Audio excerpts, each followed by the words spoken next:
The concrete floor was so cold that even through 3 blankets, I could feel it seeping into my bones.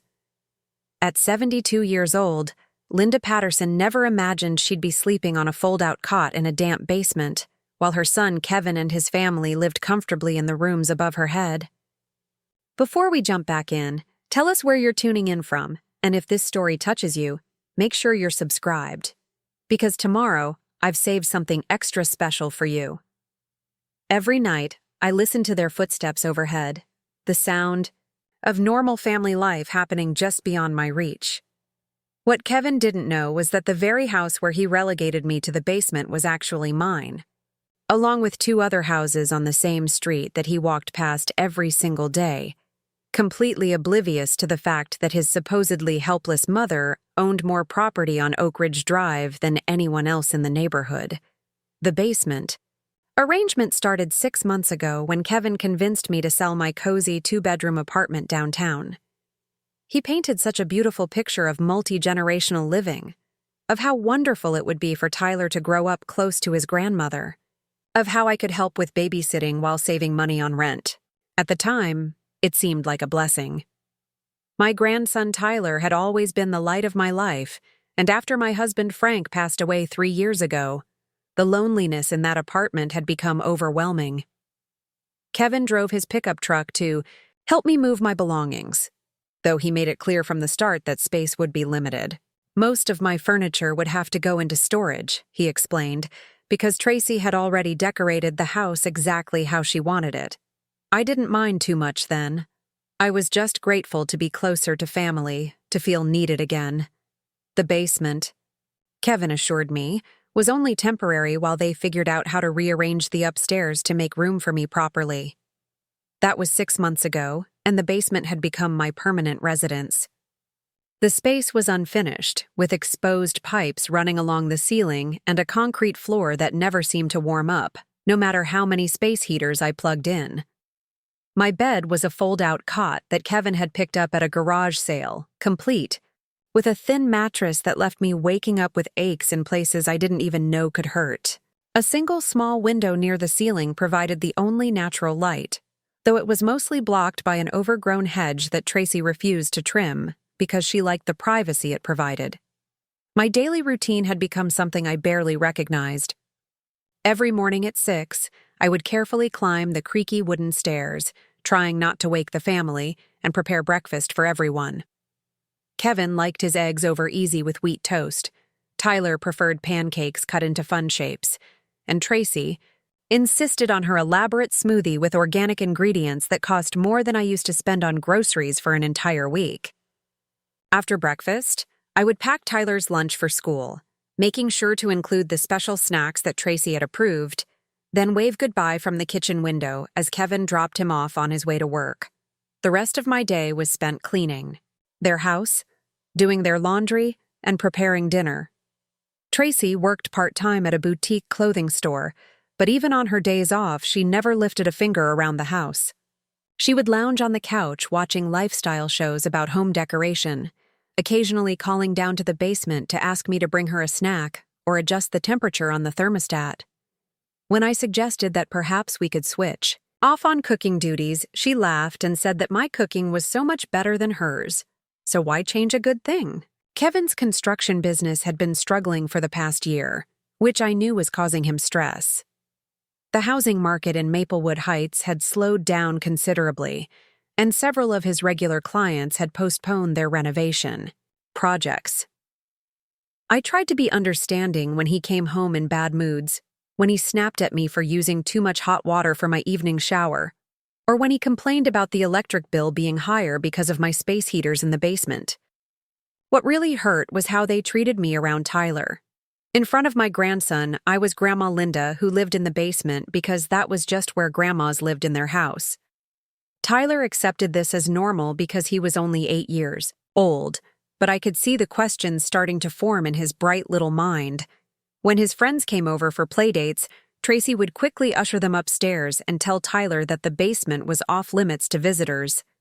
I became the family secret, the relative they were ashamed to acknowledge lived in their home. The breaking point came on a Thursday evening in November, when the first real cold snap hit Ohio. I had been battling a persistent cough for weeks, and the dampness in the basement was making it worse. During dinner, I mentioned that perhaps we could look into getting a dehumidifier for the basement, or maybe even discussing the possibility of me moving into the small den upstairs that was currently being used as Tracy's craft room. Kevin set down his fork with more force than necessary, the clang of metal against ceramic echoing through the dining room. His face flushed red, and I could see the vein in his forehead that always appeared when he was about to lose his temper. Tracy immediately tensed up beside him, and even Tyler looked up from his chicken nuggets with worried eyes. "Mom, we've been over this," Kevin said, his voice tight with frustration. "The basement is your space. Tracy and I have worked hard to make this house exactly what we want, and we can't just rearrange everything because you're having a few issues with the temperature. Maybe you need to invest in better blankets or wear warmer pajamas."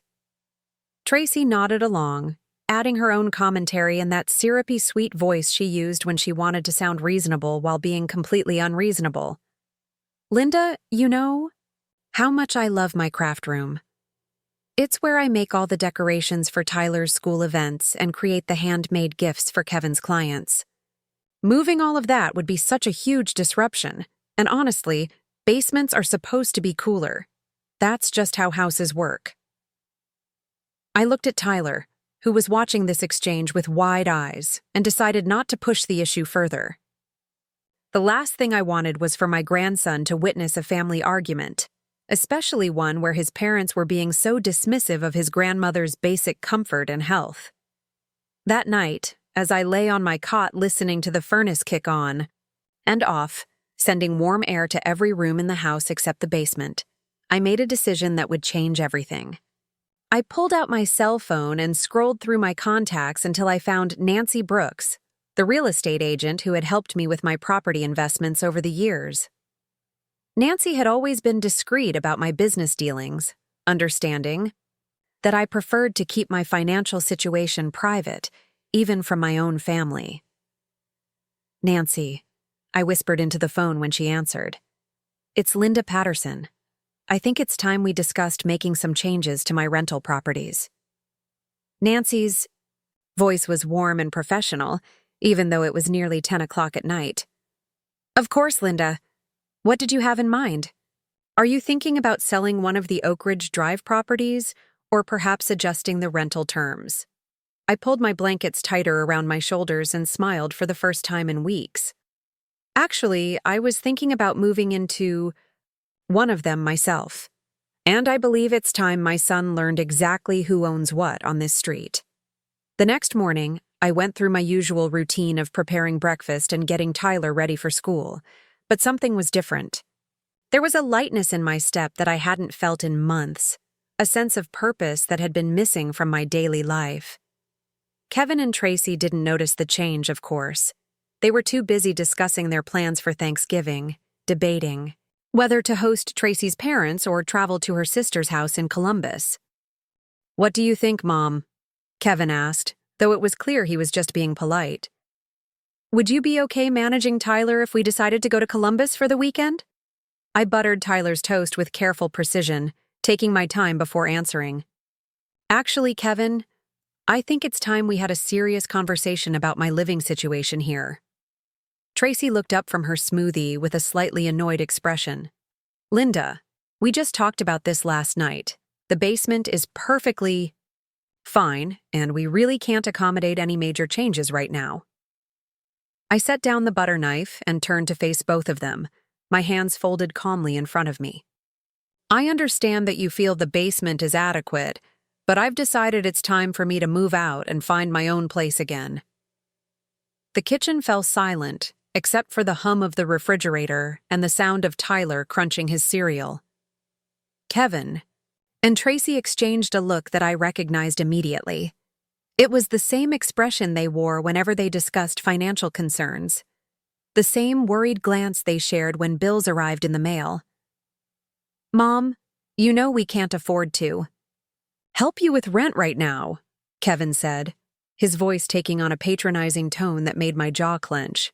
The business is barely breaking even, and we've got Tyler's school expenses, the mortgage, Tracy's car payment. Moving out just isn't practical for anyone." Tracy nodded enthusiastically, as if she was genuinely concerned about my welfare rather than worried about losing her live-in housekeeper. "Plus, Linda, you're not getting any younger. Living alone at your age can be dangerous. What if you fall and no one's around to help? What if you forget to turn off the stove or have a medical emergency? Here, we can keep an eye on you and make sure you're safe." I looked at my grandson, who was listening to this conversation with the serious expression that children get when they sense adults are discussing something important that might affect them. Tyler had always been a bright child, much smarter than his parents gave him credit for, and I could see him processing the implications of what his parents were saying about his grandmother.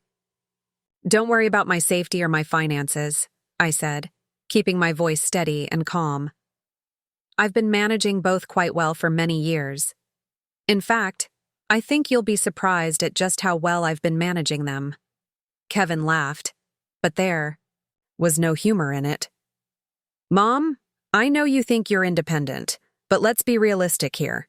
You're living on Social Security and Dad's small pension. Dad never made enough money to leave you financially secure, and you haven't worked in over 10 years. Moving out would eat up most of your monthly income just in rent, assuming you could even find a landlord willing to rent to someone your age." The condescension in his voice was unmistakable, and I felt something inside me snap. This was my son, the boy I had raised, educated, and supported through his difficult teenage years and his struggles to establish his construction business. This was the man I had bailed out financially more times than I could count, though I had never mentioned those loans to Tracy or made him feel small about accepting help from his mother. "Kevin," I said, my voice taking on a tone I hadn't used since he was 12 years old and had broken the neighbor's window with a baseball. "I think you have some very incorrect assumptions about my financial situation." Tracy set down her smoothie glass with a sharp clink. "Linda, there's no need to be defensive. We're just trying to look out for you. Kevin's right that rent in this area is expensive, and we've seen what happens to elderly people who try to live beyond their means." I stood up slowly, my full height making both Kevin and Tracy look up at me from their seats at the breakfast table. Tyler continued eating his cereal, but I could see him watching the exchange with curious eyes. "I appreciate your concern," I said, though my tone made it clear that their concern was neither appreciated nor wanted. "But I think it's time you both learned something about exactly who you're trying to protect." Kevin rolled his eyes in a gesture so reminiscent of his teenage years that I almost smiled. "Mom, please don't tell us you've been hiding some secret fortune in your mattress. This isn't a movie." I walked to the kitchen window and looked out at Oakridge Drive, at the neat row of houses that lined both sides of the street. The morning sun was hitting the front porches just right, illuminating the house numbers that I knew by heart. 138, 140, 142, 144, 146. Kevin and Tracy lived at 142, right in the middle of my little real estate empire. "You're right, Kevin," I said, still looking out the window. "This isn't a movie. This is real life. And in real life, your supposedly helpless mother owns 3 houses on this street, including the one you're sitting in right now." The silence that followed was so complete that I could hear the neighbor's dog barking 2 houses down and the distant sound of the school bus making its rounds through the neighborhood. When I turned around, both Kevin and Tracy were staring at me with identical expressions of confusion and disbelief. "What are you talking about?" Tracy asked, her voice barely above a whisper. I pulled out my cell phone and opened the Photos app, scrolling to the folder where I kept pictures of all my important documents. "I'm talking about the fact that I purchased this house 15 years ago as an investment property. I'm talking about the fact that the rental agreement you think you have with some absentee landlord is actually with me, though the property management company handles all the transactions to maintain privacy." Kevin's face had gone completely pale. That's impossible. We've been paying rent to Morrison Property Management for 5 years. Morrison Property Management handles 3 rental properties for me, I continued, my voice calm and matter-of-fact. This house at 142 Oakridge Drive, the Blue Colonial at 138, and the Brick Ranch at 146. I purchased all 3 properties over a span of 10 years, using the inheritance from your grandmother and the investments your father and I made during our marriage. Tracy's mouth was opening and closing like a fish out of water, and I could see her frantically trying to process this information. But preparing and narrating this story took us a lot of time, so if you are enjoying it, subscribe to our channel. It means a lot to us. Now back to the story. But you live in our basement. You clean our house and cook our meals. You said you needed help with expenses. I sat back down at the table, folding my hands in my lap. I live in your basement because you convinced me it would be wonderful to live with family. I clean your house and cook your meals because I thought I was contributing to a household where I was welcomed and valued, and I never said I needed help with expenses. You assumed that because it fit your narrative of who you thought I was. Kevin was shaking his head, still refusing to believe what he was hearing. This doesn't make sense, Mom. If you own the house, why would you pay yourself rent? Why would you go through a property management company? Because when I bought this house, I had no intention of ever living in it, I explained. It was an investment, pure and simple. The property management company allowed me to maintain distance from tenants and avoid the day-to-day hassles of being a landlord.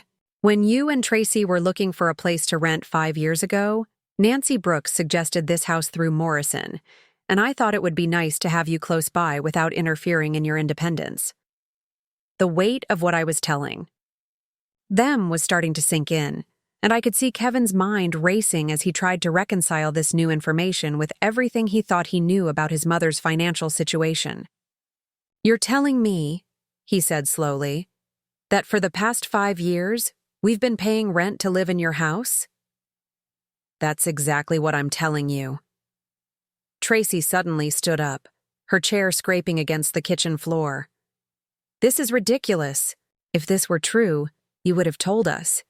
You wouldn't have let us struggle with rent payments and worry about housing costs if you owned the place. I looked at her with genuine curiosity. Why would I have told you? You never asked about my finances, and you seemed perfectly happy with your rental arrangement. You've never once expressed concern about my ability to pay my own bills or asked if I needed financial help. In fact, the only time my money has ever come up in conversation is when you're telling me I don't have enough of it. Kevin was rubbing his forehead, and I could see the stress lines around his eyes deepening as he processed the implications of what I was saying. If you own the house, then you've been collecting rent from us while living in our basement? I've been collecting a modest rent for a well-maintained property while living in the basement of my own house because my son convinced me it would be a wonderful arrangement for everyone involved. Tyler had finished his cereal and was looking back and forth between his parents and me with the wide-eyed attention of a child who knows something important is happening but doesn't quite understand what. I reached over and smoothed down his hair, a gesture that seemed to break some of the tension in the room. Grandma Linda, he said in his sweet 8-year-old voice, does this mean you own our house? I smiled at him, the first genuine smile I'd felt in months. Yes, sweetheart, I do. Along with Mr. Peterson's house next door and Mrs. Chen's house across the street. Tyler's eyes lit up with the wonder that only children can manage. That's so cool. You're like a secret house owner. Kevin and Tracy, however, were far from finding any of this cool. They were both staring at me as if I had suddenly grown a second head, and I could practically see the gears turning in their minds as they tried to figure out how this revelation would affect their lives. I don't understand why you would keep this from us, Tracy said, her voice taking on the wounded tone she used whenever she felt she wasn't getting her way. Families shouldn't have secrets like this. It feels dishonest. I stood up and began clearing the breakfast dishes. a routine so ingrained that I did it automatically even while delivering life-changing news to my son and daughter-in-law. I kept it private because my financial affairs are my own business. Just as you've never felt the need to discuss your finances with me in any detail, I saw no reason to share the specifics of my investments and property holdings. Kevin was still shaking his head, but now there was something else in his expression, something that looked suspiciously like anger. But Mom, if you own the house, then all this time you could have. I mean, we've been worried about making rent, and you've been. I've been what, Kevin? I asked, setting the dishes in the sink and turning to face him. I've been providing you with affordable housing in a good neighborhood, while asking for nothing more than the same respect any tenant would deserve? But you're not just any tenant, Tracy exclaimed, her voice rising with frustration. You're family. This changes everything. I nodded slowly. You're absolutely right, Tracy. I'm not just any tenant. I'm Kevin's mother, and I'm Tyler's grandmother, which makes it even more appalling that you've had me sleeping in a damp basement for 6 months while treating me like hired help. The kitchen fell silent again, and this time the silence stretched on until Tyler began to fidget in his chair. Kevin was staring down at his coffee cup, and Tracy was looking everywhere except at me. Finally, Kevin cleared his throat. So what? Happens now? I dried my hands on the dish towel and hung it neatly on its hook. Now I'm going to move into one of my other properties where I can live comfortably and with dignity. You and Tracy can continue renting this house through Morrison Property Management, assuming you can afford the market rate rent without the family discount you've been receiving. Tracy's face went white. Family discount? What family discount? I pulled my phone out again and scrolled to another folder. The market rate for a 4-bedroom house in this neighborhood is currently $2,800 per month. You've been paying $1,800. The number hung in the air like a physical presence. Kevin's construction business was barely breaking even, and I knew they were already struggling with their current rent payment. An additional $1,000 per month would be impossible for them to manage. You can't do this to us, Tracy said, her voice shaking. We have Tyler to think about. We can't afford to move, and we certainly can't afford to pay that much rent. I looked at Tyler, who was watching this conversation with growing confusion and concern. My grandson didn't need to witness his parents having a financial crisis at the breakfast table, and he definitely didn't need to feel responsible for the adults' problems. Tyler, sweetie, I said, keeping my voice light and cheerful, why don't you go upstairs and brush your teeth? The school bus will be here soon. He nodded and slipped out of his chair, but I could see him lingering near the kitchen doorway, trying to catch more of the conversation. I waited until I heard his footsteps on the stairs before continuing. I'm not doing anything to you, I said, my voice firm but calm. I'm simply making decisions about my own life and my own property. For 6 months, I've been living in conditions that no 72-year-old woman should have to endure, and I've been treated as if I should be grateful for the privilege. Kevin finally looked up from his coffee cup, and I could see a mixture of shame and desperation in his eyes. Mom, I know the basement isn't ideal, but we never meant for it to be permanent. We were going to fix it up, make it nicer. When? I asked. When were you going to make it nicer? When were you going to treat me like a family member instead of a live-in servant? When were you going to acknowledge that I'm a human being? Who deserves basic comfort and respect in her own home? Tracy was crying now, tears streaming down her face as she realized that their comfortable living arrangement was about to disappear. Linda, please. We can't afford to lose this house. Kevin's business is just starting to pick up again, and Tyler loves his school. Moving would disrupt everything. I felt a familiar tug in my chest, the same feeling I'd had countless times, over the years when Kevin was in trouble and needed his mother to fix things. But this time, I recognized it for what it was. Manipulation disguised as need, emotional blackmail wrapped in family obligation. Tracy, I said gently, I've spent The last 6 months sleeping on a cot in a basement because you convinced me it was temporary. I've cooked and cleaned and babysat while you lounged on my furniture in my house. I've listened to you complain about money troubles while you collected rent from the woman who was washing your dishes.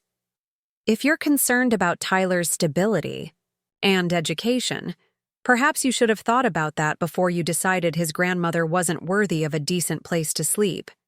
Kevin stood up abruptly, his chair falling backward and clattering against the kitchen floor. Okay, fine. You've made your point. We screwed up and we're sorry, but you can't just kick us out because your feelings are hurt. The tone of his voice, entitled, demanding, completely void of any real understanding of what he had done wrong, crystallized something inside me. This wasn't just about the basement or the cooking or the cleaning. This was about decades of taking me for granted, of assuming that because I was Kevin's mother, I existed solely to make his life easier. Kevin, I said, my voice dropping to the quiet tone that used to make him pay attention when he was a child. I am not kicking you out because my feelings are hurt. I am moving out because I refuse to continue living in a situation where I am disrespected and taken advantage of. The fact that you think this is about hurt feelings rather than basic human dignity tells me everything I need to know about how you see me. Tracy wiped her eyes with a paper napkin, smearing her mascara across her cheeks. What do you want from us, Linda? What do we need to do to fix this? I considered her question seriously, looking at both of them. My son and his wife, the parents of my beloved grandson, the people who had somehow convinced themselves that treating me like unpaid domestic help was a reasonable family arrangement. I want you to understand that I am not your housekeeper, your babysitter, or your charity case, I said. I want you to recognize that I am a successful woman who made smart financial decisions and built a secure retirement for herself. I want you to acknowledge that the only reason you've been able to live comfortably in this house is because I've been subsidizing your rent while asking nothing in return except basic respect. Kevin and Tracy exchanged another look, and I could see them having an entire conversation with their eyes. Finally, Kevin cleared his throat. If we treated you better, if we fixed up the basement properly and made sure you were more comfortable, would you consider staying? I shook my head slowly. Kevin, the problem isn't the basement. The problem is that you think it's appropriate for your mother to live in any basement at all. The problem is that you've spent 6 months watching me sleep on a cot and cook your meals and clean your house, and it never once occurred to you that this might not be the wonderful family arrangement you convinced me it would be? Tyler came bounding back into the kitchen, his backpack slung over his shoulder and his face bright with the excitement of a child ready for school. Grandma Linda, will you walk me to the bus stop? I looked at my grandson, my heart aching, with love for this innocent child who had no idea that his family was falling apart around him. Of course, sweetheart. As we walked to the corner where the school bus picked up the neighborhood children, Tyler chattered about his upcoming science project and his plans for recess. When the big yellow bus rumbled to a stop and Tyler climbed aboard, he turned back to wave at me through the window, his smile bright and trusting. Standing there on the sidewalk, watching the bus disappear around the corner, I made my final decision. I pulled out my phone and called Nancy Brooks. Nancy, it's Linda. I want to move into 138 Oakridge Drive as soon as possible, and I think it's time to discuss adjusting the rent on 142 to market rate.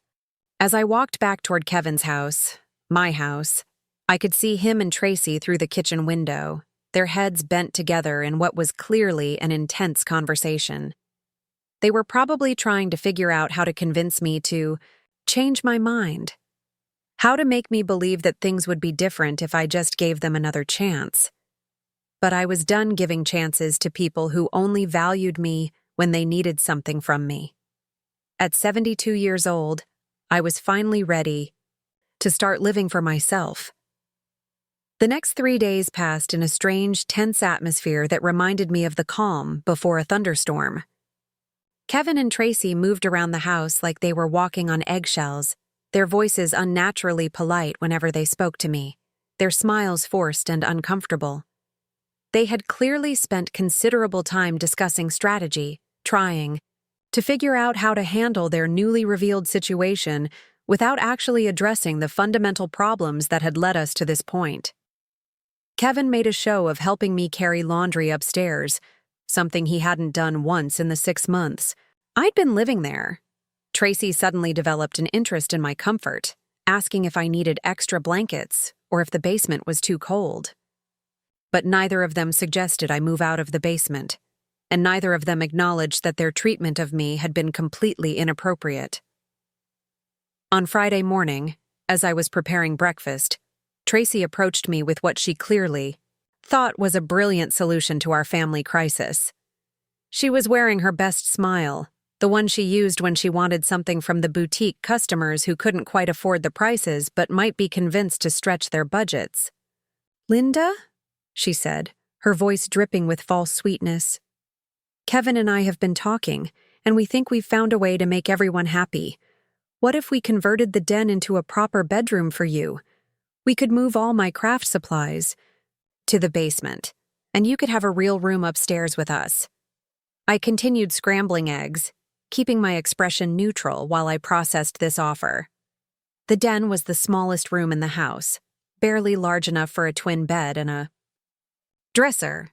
It had no windows except for a small one that looked directly into the neighbor's fence, and it shared a wall with the laundry room, which meant it was noisy whenever someone was doing wash. "That's very generous of you," I said carefully. "But I think you're missing the larger point of our conversation." Tracy's smile faltered slightly, but she pressed on with the determination of someone who refused to accept that her plan wasn't being received with gratitude. "We could even put in a small television for you, and maybe a mini refrigerator, so you could have your own snacks. It would be like having your own little apartment right here in the house." Kevin appeared in the kitchen doorway, clearly having been listening from the hallway. "Mom, it would solve the basement problem, and you'd still be close to Tyler. Plus, it would save you the hassle and expense of moving." I turned off the stove and faced both of them, noting how they stood close together, presenting a united front against the unreasonable demands of Kevin's difficult mother. "Let me see if I understand this correctly. Your solution to the fact that I own this house and have been sleeping in the basement is to offer me the smallest, darkest room in my own home?" Tracy blinked rapidly, as if she genuinely couldn't understand why I wasn't thrilled with their generous offer. "Well, when you put it like that, it sounds bad, but we're really trying to work with you here. The den is upstairs, it's private, and it would give you your own space." "My own space," I repeated slowly. "In my own house." Kevin stepped forward, and I could see the frustration building in his expression, despite his obvious attempts to stay calm. "Mom, you keep saying it's your house, but we've been living here for 5 years. We've put work into this place. We've made improvements. We've made it our home. You can't just show up and start throwing around property ownership like it trumps everything else." There it was. The entitlement that had been lurking beneath the surface of all their polite conversations and forced smiles. Kevin genuinely believed that because they had been living in my house, they had somehow earned the right to control how I lived in it. "What improvements have you made?" I asked, genuinely curious. Tracy immediately perked up, apparently thinking this was her chance to prove their case. "We painted the living room and the master bedroom. We installed new fixtures in the bathroom upstairs. We put in that beautiful backsplash in the kitchen, and Kevin built the deck off the back door." I nodded thoughtfully. "And did you get permission from the property owner before making these modifications?" Kevin's face flushed red. "We thought we didn't know. Morrison Property Management never said we couldn't make improvements." "Actually," I said, pulling out my phone and scrolling to the rental agreement folder, "Section 12 of your lease agreement specifically states that any modifications to the property must be approved in writing by the owner. All of the improvements you just mentioned were done without permission and technically constitute violations of your lease." The kitchen fell silent except for the sound of Tyler's alarm clock going off upstairs, signaling that it was time for him to get ready for school. I could hear his little feet hitting the floor and his sleepy voice calling for his parents to help him find his favorite shirt. Tracy's face had gone pale. "Are you saying we're in trouble for making the house nicer?" "I'm saying that you've been treating this property as if you own it while treating the actual owner as if she's lucky to be here at all." I started plating the scrambled eggs, moving with calm efficiency while Kevin and Tracy stood frozen, in shock. "Tyler needs his breakfast, and you both need to process what I'm telling you." Kevin ran his hands through his hair, a gesture I remembered from his childhood whenever he was overwhelmed by consequences he hadn't seen coming. "Mom, what do you want from us? Just tell us what you want, and we'll figure out how to make it work." I looked at my son, this man I had raised and loved and supported through every challenge of his adult life, and felt a deep sadness settle in my chest. "I want you to understand that respect isn't something you can negotiate or bargain for after you've already lost it.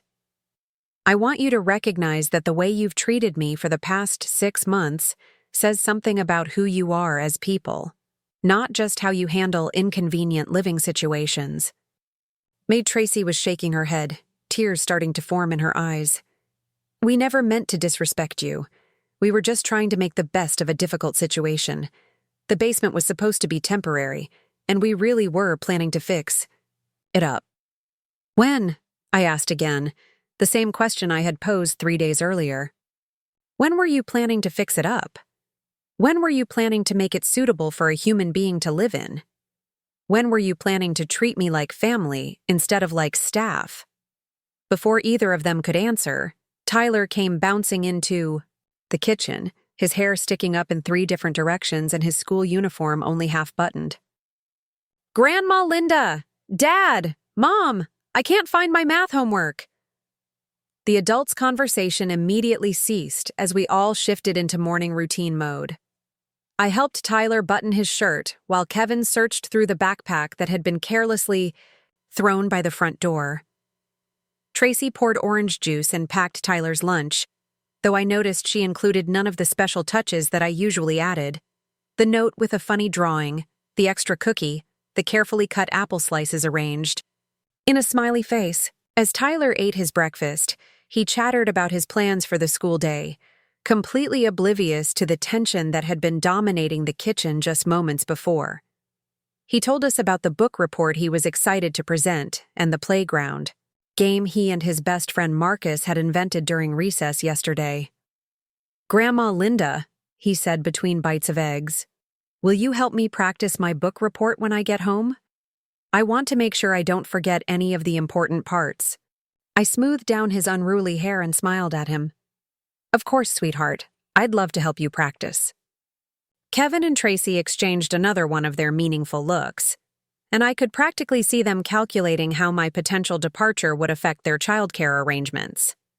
Tyler's after-school care was expensive, and they had been relying on me to handle the 3 hours between when he got home from school and when one of them finished work. After Tyler left for school, the house fell into an uncomfortable quiet. Kevin had to leave for a job site, but he lingered in the kitchen, clearly wanting to continue our conversation but unsure how to proceed. Tracy bustled around, straightening things that didn't need straightening and avoiding eye contact with me. "I called Nancy Brooks yesterday," I said finally, breaking the silence. "She's going to start showing me 138 Oakridge Drive this afternoon." Kevin's coffee mug hit the counter with a sharp clink. "You're really going through with this? You're really going to move out and leave us scrambling to figure out rent and childcare and everything else?" I stared at him, genuinely amazed by his ability to make my decision to live with dignity sound like a personal attack on his family. "Kevin, I'm going to live in one of my own houses instead of sleeping in a basement. The fact that this creates inconvenience for you is not my responsibility to solve." "But what about Tyler?" Tracy interjected, her voice taking on the desperate edge that appeared whenever she realized she might actually have to parent her own child. "He loves having—" "You hear? You're so good with him, and he's going to be devastated if you just disappear from his life. This was the argument I had been dreading, the one that would be hardest to counter because it contained a grain of truth. Tyler did love having me around, and I adored my grandson more than anything in the world. But I also knew that children were remarkably adaptable, and Tyler would adjust to new arrangements much more easily than his parents would. I'm not disappearing from Tyler's life, I said firmly. I'm moving 3 houses down the street. He can visit me whenever he wants, and I can still be involved in his activities and school events. The only difference is that I won't be living in your basement and providing free childcare and housekeeping services. Kevin was pacing now, his work boots heavy on the kitchen floor. This is insane, Mom. You're blowing up our entire family over hurt feelings about a basement. Do you realize how ridiculous that sounds? The dismissive tone was back, the same condescending attitude that had characterized his response to my concerns from the very beginning. Kevin genuinely could not understand why I wasn't willing to continue accepting substandard treatment as long as everyone else was comfortable with the arrangement. Let me ask you something, Kevin, I said, my voice deadly calm. If Tracy's mother came to live with you, would you put her in the basement? Kevin stopped pacing and looked at me with confusion. What does that have to do with anything? Just answer the question. If Tracy's mother needed a place to live, would you set up a cot for her in the basement and expect her to cook and clean for your family? Tracy immediately jumped in, her voice defensive. That's completely different. My mother has health issues and she needs what? I interrupted. She needs basic human dignity and respect. She needs a proper bedroom with heat and natural light. She needs to be treated like a valued family member rather than live in help. The comparison hit its mark, and I could see both Kevin and Tracy struggling to explain why Tracy's hypothetical mother would deserve better treatment than Kevin's actual mother. They couldn't do it, of course, because there was no logical explanation, beyond the simple fact that they had gotten comfortable taking advantage of me. This isn't the same thing at all, Kevin said finally, though his voice lacked conviction. You offered to help with Tyler in the house. We never forced you to do anything. I laughed, a short, bitter sound that seemed to echo through the kitchen. I offered to help, Kevin. I didn't offer to become your unpaid servant. I didn't offer to sleep on a cot in a damp basement while you lived comfortably in the rooms above. My head. Tracy was crying again, the tears flowing freely down her cheeks as she realized that her comfortable life was about to become significantly more complicated and expensive. Linda, please, we can fix this. We can make the basement better, or we can clear out the den like we talked about. We can split the cooking and cleaning duties. We can pay you for babysitting Tyler. There has to be a solution that works for everyone. I looked at her tears and felt nothing but exhaustion. These weren't tears of genuine remorse or understanding. These were tears of frustration that their convenient arrangement was falling apart, and they were going to have to take responsibility for their own lives. Tracy, I said gently, the solution that works for everyone is for me to live in my own house with my own furniture and my own space, and for you and Kevin to live in your rental property as tenants who follow the terms of their lease agreement. Kevin slammed his hand against the kitchen counter, making the coffee maker rattle. Fine. You want to be a landlord instead of a grandmother? You want to collect rent from your own son instead of being part of our family? Then do it. But don't expect us to pretend this is normal or healthy family behavior. The accusation stung because it was designed to make me feel guilty for setting boundaries, to make me question whether I was being reasonable or selfish. It was emotional manipulation disguised as righteous anger, and I recognized it because Kevin had been using variations of this technique since he was a teenager.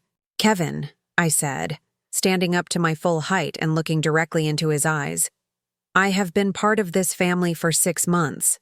I have cooked your meals, cleaned your house, watched your son, and asked for nothing in return except basic respect and a decent place to sleep. The fact that you think collecting fair rent for my property makes me less of a grandmother tells me exactly how you've been viewing this relationship. What's that supposed to mean? Tracy asked, though I could see in her expression that she already knew. It means you've never seen me as family, I said simply. You've seen me as a resource, someone to cook and clean and babysit so you don't have to pay for those services. Someone who should be grateful for the privilege of making your lives easier. The moment I stopped being useful in exactly the way you wanted, I stopped being welcome. Kevin opened his mouth to argue, but I held up my hand to stop him. Don't tell me that's not true, because your actions have made it crystal clear. You've had 6 months to make my living situation better, 6 months to treat me with the same consideration you'd show any house guest, and you've chosen not to do that. The only thing that's changed is that now you know I have other options. I walked to the coat closet and pulled out my jacket, suddenly desperate to get out of the house before I said something I might regret. The conversation had devolved into exactly the kind of circular argument that I had been trying to avoid, where Kevin and Tracy focused on how my decisions would affect them rather than acknowledging how their behavior had affected me. "Where are you going?" Tracy asked, her voice small and defeated. "I'm going to meet Nancy Brooks and look at my other property," I said, pulling on my jacket. "I'm going to see what it feels like to walk through a house where I'm welcomed and valued instead of tolerated and exploited." Kevin was blocking my path to the door, his face red with anger and something that might have been panic. "Mom, you can't just walk away from this conversation. We need to figure out what happens next." "What happens next," I said, stepping around him, "is that I move into a house where I'm treated with dignity, and you decide whether you want to continue renting this property at market rate or find somewhere else to live." Tracy let out a sob. "You're destroying our family." I stopped with my hand on the doorknob and turned back to face them one last time. "No, Tracy, I'm saving myself. There's a difference." The November air was crisp and clean after the stifling atmosphere of the kitchen, and I took several deep breaths as I walked down Oakridge Drive toward the blue Colonial at 138. Nancy Brooks was already waiting for me, her silver sedan parked in the driveway, and her professional smile warm and welcoming. "Linda!" she called out as I approached. "Perfect timing. I think you're going to love what we've done with this place." Nancy had been my real estate agent for 15 years, and she understood better than anyone the careful balance I had maintained between my public persona as a modest retiree and my private reality as a successful property investor. She had helped me navigate the purchases of all 3 Oakridge Drive properties, and she had managed the rental arrangements with discretion and professionalism. "How are you holding up?" she asked as we walked toward the front door. I can imagine the situation with Kevin and Tracy is emotionally challenging. I appreciated that Nancy didn't judge my family dynamics or offer unsolicited advice about forgiveness and compromise. She simply acknowledged that the situation was difficult and focused on helping me find a practical solution. "I'm ready to move forward," I said. "I'm tired of being taken for granted." The inside of 138 Oakridge Drive took my breath away. The previous tenants had moved out 2 months ago, and Nancy had used the vacancy as an opportunity to make updates that would increase the property's value and rental potential. The hardwood floors had been refinished, the walls painted in warm, welcoming colors, and the kitchen had been updated with modern appliances and granite countertops. "The master bedroom has a walk-in closet and an ensuite bathroom," Nancy explained, as we toured the house. "The second bedroom could be perfect for an office or a guest room, and the living room has those big windows that you love so much." I stood in the living room, looking out at the front yard where maple trees were dropping their golden leaves onto the perfectly maintained lawn. From this window, I could see 142 Oakridge Drive, the house where Kevin and Tracy were probably still sitting in the kitchen, trying to figure out how to manage their suddenly complicated lives. "When could I move in?" I asked. Nancy smiled. "Whenever you're ready. I can have the utilities transferred into your name by Monday, and we can arrange for movers anytime after that." I pulled out my phone and scrolled through my contacts until I found the number for Morrison Property Management. I need to make a call first. David Morrison answered on the second ring, his voice professionally cheerful. Linda, how are you? Nancy mentioned you might be making some changes to your rental arrangements. David, I need you to send a formal notice to the tenants at 142 Oakridge Drive. Their rent will be increasing to market rate effective January 1st, and if they choose not to accept the new terms, they'll need to be out by the end of December. There was a pause on the other end of the line. Market rate for that property would be $2,800 per month. That's a significant increase from their current rent. I'm aware of that, I said. I'm also going to need you to send them a copy of their lease agreement with Section 12 highlighted. They've made several unauthorized modifications to the property. David's tone became more serious. Do you want me to pursue the lease violations, or just document them for the file? I looked out the window again at the house where I had spent 6 months sleeping on a cot, where I had been treated like a servant in my own property, where my son and daughter-in-law had convinced themselves that my comfort and dignity were less important than their convenience.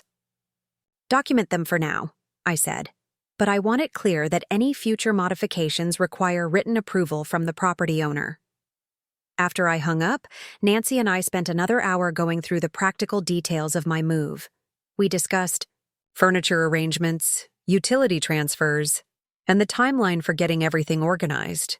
It felt surreal to be planning my escape from a house that I actually owned, but it also felt liberating in a way I hadn't anticipated. Linda, Nancy said as we locked up the house and prepared to leave, I know this is a difficult family situation, but I want you to know how proud I am of you for standing up for yourself. Too many people your age accept poor treatment because they think they don't have options. I hugged her gratefully. Thank you for understanding that this isn't about money or property. It's about being treated with basic human respect. I walked back down Oakridge Drive toward 142. I could see Kevin's truck in the driveway and Tracy's car parked on the street.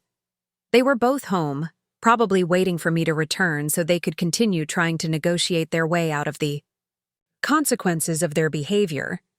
I thought about Tyler, who would be getting off the school bus in 2 hours and expecting his grandmother to help him with his book report.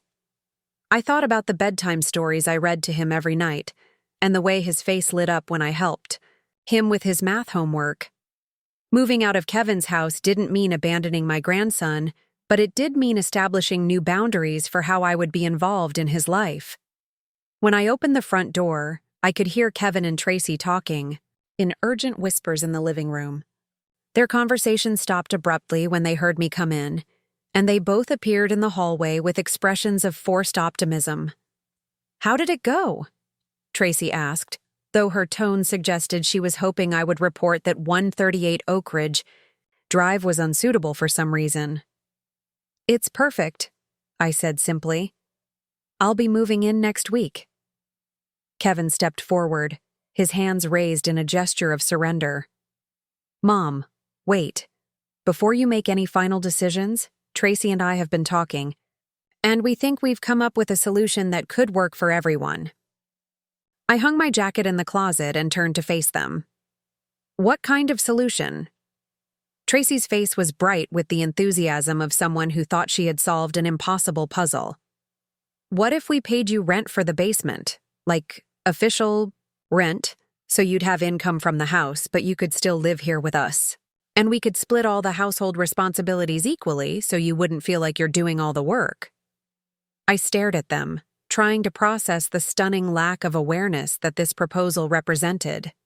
They were offering to pay me rent to continue living in substandard conditions in my own house while splitting chores that should have been their responsibility from the beginning. Let me make sure I understand, I said slowly. Your solution is for me to pay you to let me live in the worst room in my own house? Kevin's face fell. That's not... We're trying to be fair here, Mom.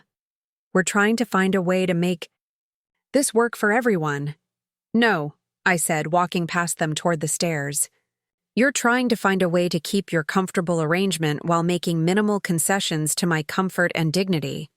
I'm going to pack my belongings, and I'll be out of here by Wednesday. As I climbed the stairs to gather my things, from the basement, I could hear Kevin and Tracy having another whispered argument in the living room. Their voices were getting louder, and I caught fragments of their conversation.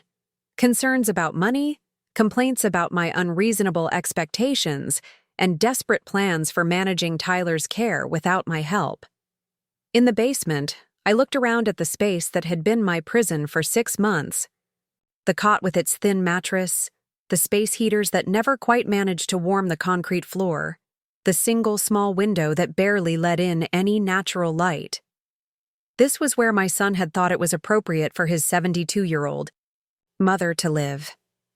I pulled out my suitcases and began packing my clothes, my books, the few personal items I had been allowed to bring with me when I moved in. Everything fit easily into 2 large suitcases, a sad testament to how little space I had been given to make myself at home. As I packed, I could hear Tyler's school bus rumbling down the street and his excited voice calling goodbye to his friends. In a few minutes, he would burst through the front door with stories about his day and expectations that his grandmother would be there to listen and help and care for him the way I always had. The thought of disappointing Tyler was the hardest part of this entire situation. My grandson was innocent in all of this, a sweet child who loved his grandmother and had no understanding of the adult dynamics that were tearing his family apart. But I also knew that staying in an untenable situation just to avoid disrupting Tyler's routine would ultimately hurt all of us. I heard Tyler's key in the front door and his cheerful voice calling out, "Grandma Linda, I'm home. Are you ready?" to help me practice my book report.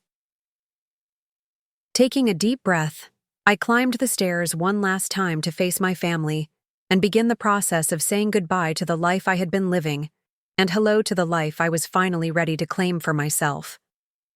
Tyler's excitement filled the house as he bounded up the stairs to find me, his backpack bouncing against his small frame. I could hear him calling my name, his voice bright with the anticipation of sharing his school day and getting help with his book report. When he appeared in the basement doorway and saw me surrounded by suitcases, his smile faltered. "Grandma? Linda? Why are you packing? Are we going somewhere fun?" The innocence in his question nearly broke my heart.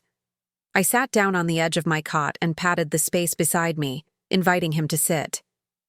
Tyler climbed up next to me, his legs swinging because his feet didn't quite reach the floor, and looked at me with those wide, trusting eyes that reminded me so much of Kevin at that age. "Sweetie, I'm going to be moving to a new house very soon," I said gently. "Remember when I told you that I own some other houses on our street? Well, I'm going to live in one of them." Tyler's forehead wrinkled with confusion. "But why? Don't you like living with us anymore?" The question hit me like a physical blow because it was exactly what Kevin and Tracy had been trying to make me feel guilty about. They wanted me to believe that my decision to leave was about not loving my family enough, rather than about demanding basic respect and dignity. "I love you very much, Tyler," I said, taking his small hand in mine. "And I love your daddy, too. But sometimes grown-ups need to make changes so that everyone can be happier and healthier." "Are you sick, Grandma? Is that why you need a different house?" I chose my words carefully, not wanting to burden an 8-year-old with adult problems, but also not wanting to lie to him. "I'm not sick, sweetheart, but I haven't been very comfortable living in this basement. The new house will be much better for me, and it's only 3 houses away, so you can visit me whenever you want." Tyler seemed to consider this information seriously. "Will you still help me with my homework?" "Of course I will. And you can come have sleepovers at my new house. And we can bake cookies together, and I'll still read you bedtime stories when you visit." This seemed to satisfy him somewhat, though I could see he was still processing the idea that his family structure was about to change dramatically. "Can I see your new house?" "Absolutely. Maybe this weekend we can walk over there together, and I can show you around." Tyler nodded solemnly, then brightened as he remembered his original mission. Can you still help me practice my book report today? I would love to help you practice, I said, standing up and taking his hand. Let's go upstairs and work on it together. As we climbed the stairs, I could hear Kevin and Tracy's voices coming from the kitchen, their tone hushed but urgent. When we entered the living room, their conversation stopped abruptly, and they both turned to look at us with expressions of forced cheerfulness. "Hey, buddy," Kevin said, his voice overly bright. "How was school today?" Tyler launched into an enthusiastic description of his day, while I helped him get settled at the dining room table with his book report materials. Out of the corner of my eye, I could see Kevin and Tracy watching us, their faces tight with worry and what looked like resentment. For the next hour, I helped Tyler organize his thoughts about the book he had read, a story about a young boy who discovers a hidden treasure in his grandmother's attic. The irony wasn't lost on me as I listened to Tyler practice his presentation about the special relationship between the boy and his grandmother, and how the grandmother's wisdom helped the boy understand the real treasure wasn't the gold they found but the love they shared. "That was excellent, Tyler," I said when he finished his practice run.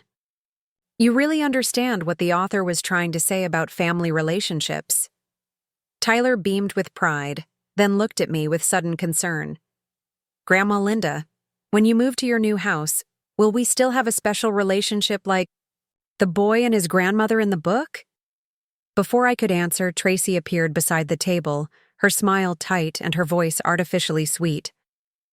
"Of course you will, honey. Grandma Linda will still be your grandma no matter where she lives." The words were right, but her tone suggested she blamed me for creating a situation that required such reassurances. Kevin joined us, ruffling Tyler's hair with a gesture that seemed more performative than affectionate. "Speaking of Grandma, Linda's move," Kevin said, his voice carefully controlled. "We should probably talk about how this is going to affect our routine, especially with school pickup and after-school care." I looked at him steadily. "What exactly are you asking me, Kevin?" "Well, you've been handling Tyler's after-school care for the past 6 months. If you're not going to be living here anymore, we need to figure out alternative arrangements." Tracy nodded enthusiastically, as if she had been waiting for this opening. "The after-school program at Tyler's school costs $400 a month, and they have a waiting list. We'd need to get him enrolled as soon as possible, but even then, there's no guarantee he'd get in right away." I could see exactly what they were doing. They were trying to make me feel responsible for the practical complications that my departure would create, hoping that the burden of disrupting Tyler's routine would convince me to reconsider my decision. "That sounds like something you should start working on immediately," I said calmly. "Tyler, why don't you go wash your hands for dinner?" After Tyler left the room, Kevin and Tracy closed in on me like vultures circling wounded prey. Their earlier attempts at negotiation and compromise had failed, and now they were moving into more desperate territory. "Mom, you have to understand that this isn't just about rent money," Kevin said, his voice taking on a pleading quality. "We've structured our entire lives around having you here. Tracy's work schedule, my job commitments, Tyler's after-school activities. Everything depends on you being available." "That's right," Tracy added, her voice rising with frustration. "We can't just suddenly afford full-time childcare and housekeeping services. We made decisions based on the assumption that this living arrangement was permanent."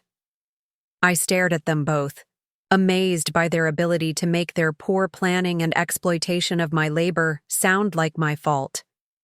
"You made decisions based on the assumption that I would continue accepting inadequate living conditions indefinitely. That was a mistake." Kevin's face flushed red, and I could see his temper starting to flare. "So that's it? You're just going to leave us high and dry because the basement isn't fancy enough for you?"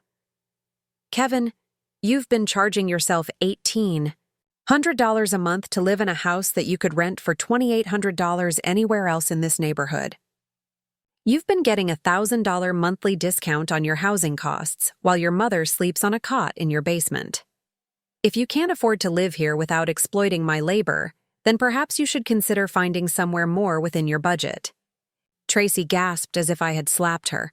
That's completely unfair. We never asked you to work for free. You offered to help with Tyler and the house. I offered to help, Tracy. I didn't offer to become your unpaid domestic staff while living in substandard conditions. There's a significant difference between helping family and being taken advantage of by family. The argument was getting louder, and I could see Tyler hovering in the kitchen doorway, his face worried as he listened to the adults in his life fighting about him and his care. This was exactly what I had hoped to avoid, a scene that would make my grandson feel responsible for the family conflict. "Tyler," I called softly, "why don't you go upstairs and play in your room for a while? The grown-ups need to finish talking." He nodded and disappeared up the stairs, but I knew he was probably sitting at the top listening to every word. Children always knew more about family problems than adults wanted to believe. Kevin waited until he heard Tyler's bedroom door close, then turned back to me with an expression of pure fury. "Fine. You want to play hardball? Let's play hardball. If you move out and we can't afford the new rent, we'll have to move out too. Tyler will have to change schools, leave his friends, completely disrupt his life. Is that what you want? Is proving your point worth destroying your grandson's stability?" The emotional manipulation was breathtaking in its cruelty. Kevin was essentially threatening to punish Tyler for my refusal to continue accepting mistreatment, then trying to make me feel responsible for the consequences of his own poor financial planning. "Kevin," I said, my voice dangerously quiet, "you are a 45-year-old man with a construction business and a working wife.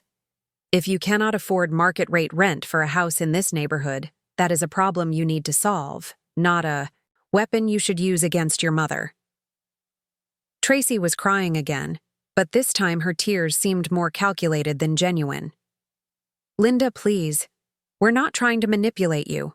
We're just trying to make you understand how much this decision affects all of us. Tyler adores you, and you're talking about abandoning him." "I'm not abandoning anyone," I said firmly. "I'm moving 3 houses down the street and establishing healthy boundaries for how I will be involved in this family." "Healthy boundaries?" Kevin laughed bitterly. "Is that what they're calling selfishness these days?" Something snapped inside me at that moment. After 6 months of sleeping on a cot, cooking their meals, cleaning their house, caring for their child, and asking for nothing in return except basic human dignity, my son was calling me selfish for refusing to continue living in conditions no one should have to accept. "Get out," I said, my voice deadly calm. Kevin blinked in surprise. "What?" "Get out of my house right now, both of you." Tracy's mouth fell open. "You can't throw us out. We live here. We have a lease."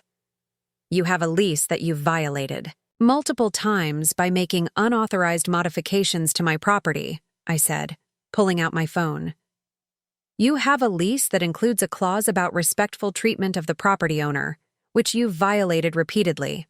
And you have a lease that can be terminated with 30 days' notice if the tenant engages in behavior that creates a hostile living environment." Kevin was staring at me as if I had suddenly grown horns. "You're evicting us? Your own family? I'm exercising my rights as a property owner to remove tenants who have consistently violated the terms of their lease and created an uncomfortable living situation for other residents of the property." The silence that followed was deafening. Kevin and Tracy stood frozen in the middle of my living room, apparently unable to process that their strategy of emotional manipulation and guilt-tripping had backfired so spectacularly. Finally, Tracy found her voice. "Where are we supposed to go? We can't just pack up and leave tonight." "You have until the end of the month," I said. "That gives you 3 weeks to find alternative housing arrangements." Kevin's face had gone from red to white, and I could see panic setting in as he realized I was serious. "Mom, you can't do this. Think about Tyler. Think about what this will do to him." "I am thinking about Tyler," I said. "I'm thinking about what kind of lesson you're teaching him about how to treat people who love him. I'm thinking about what He's learning from watching his parents exploit his grandmother's kindness and then blame her when she finally stands up for herself. The front door opened, and I heard Tyler's voice calling out that he had forgotten his science project upstairs. He appeared in the living room doorway, took one look at the three adults standing in tense silence, and immediately sensed that something serious was happening. "Is everything okay?" he asked, his voice small and worried. Kevin immediately shifted into protective father mode, forcing a smile and keeping his voice light. "Everything's fine, buddy. Why don't you grab your science project and then wash up for dinner?" Tyler nodded but lingered in the doorway, clearly sensing the tension that filled the room like smoke. "Are you coming to my science fair next week, Grandma Linda?" "Of course I am, sweetheart," I said, managing a genuine smile for my grandson. I wouldn't miss it for the world. After Tyler went upstairs, the temporary ceasefire ended immediately. Tracy turned on me with an expression of pure venom. "You're destroying this family," she hissed, her voice low so Tyler wouldn't hear. "You're putting your wounded pride ahead of your grandson's welfare, and you should be ashamed of yourself." I'm putting my basic human dignity ahead of your convenience," I replied. "If that destroys your family, then your family was built on a very shaky foundation." Kevin was pacing again, running his hands through his hair in frustration. "We can't afford to move right now. The business is just starting to pick up, and moving expenses would wipe out what little savings we have." "Then I suggest you start looking for more affordable housing," I said. "Or perhaps you could ask Tracy's parents for help. I'm sure they'd be happy to assist their daughter and grandson during this difficult transition." Tracy's face flushed red. "My parents don't have money to help us move, and they certainly can't take us in. They live in a one-bedroom apartment." "How unfortunate," I said without sympathy. "It sounds like you'll need to be creative about finding solutions to your housing crisis." Kevin stopped pacing and stared at me with an expression I had never seen before, a mixture of disbelief, anger, and something that might have been fear. "I don't even recognize you anymore. This isn't the mother who raised me. This isn't the grandmother who loves Tyler." "You're right," I said calmly. "This isn't the woman who accepted whatever treatment you decided to give her. This isn't the grandmother who put everyone else's needs ahead of her own dignity and well-being. This is the woman I should have been all along." The next morning, I woke up on my cot in the basement for what I hoped would be the last time. The house above me was unusually quiet. No sounds of Kevin getting ready for work, no Tracy chattering on the phone with her friends, no Tyler's excited voice talking about his plans for the day. When I went upstairs to make breakfast, I found a note on the kitchen counter written in Kevin's handwriting. "Took Tyler to school early and went to job site. Will be home late. Please reconsider your decision. Think about Tyler." Tracy was nowhere to be seen, though her car was still in the driveway. I assumed she was hiding in her bedroom, avoiding any confrontation that might force her to acknowledge her role in the situation we had reached. I made myself a simple breakfast and sat at the kitchen table, looking out at Oakridge Drive and thinking about the conversation I needed to have with Nancy Brooks about accelerating my move. The atmosphere in the house had become toxic, and I needed to remove myself from the situation before it got any worse. My phone rang, and I was surprised to see Carol Williams's number on the screen. Carol had been my friend for over 20 years, and she was one of the few people who knew about my property investments and the real reason I had moved in with Kevin and Tracy. "Linda, honey, I just heard the most disturbing rumor at the grocery store," Carol said without preamble. "Betty Morrison was telling everyone that you've gone senile and are trying to kick your own son out of his house. Please tell me this isn't some kind of breakdown." I closed my eyes and took a deep breath. "Carol, what exactly did Betty Morrison tell you?" "She said Kevin came into her husband's property management office yesterday, completely distraught, saying that you were having some kind of mental health crisis and were making wild claims about owning property. She said he was begging them to help him get you into some kind of assisted living facility before you hurt yourself or someone else." The betrayal hit me like a physical blow. Kevin was telling people that I was mentally ill, using my age and the unusual nature of our situation to make me look unstable while painting himself as the concerned son trying to protect his confused mother. "Carol," I said, my voice shaking with rage, "I need you to listen very carefully to what I'm about to tell you." I spent the next 20 minutes explaining the entire situation to Carol: the property ownership, the basement living arrangement, Kevin and Tracy's treatment of me, and my decision to move out and charge market rate rent. When I finished, there was a long silence on the other end of the line. "Those ungrateful little shits," Carol said finally, her voice fierce with indignation.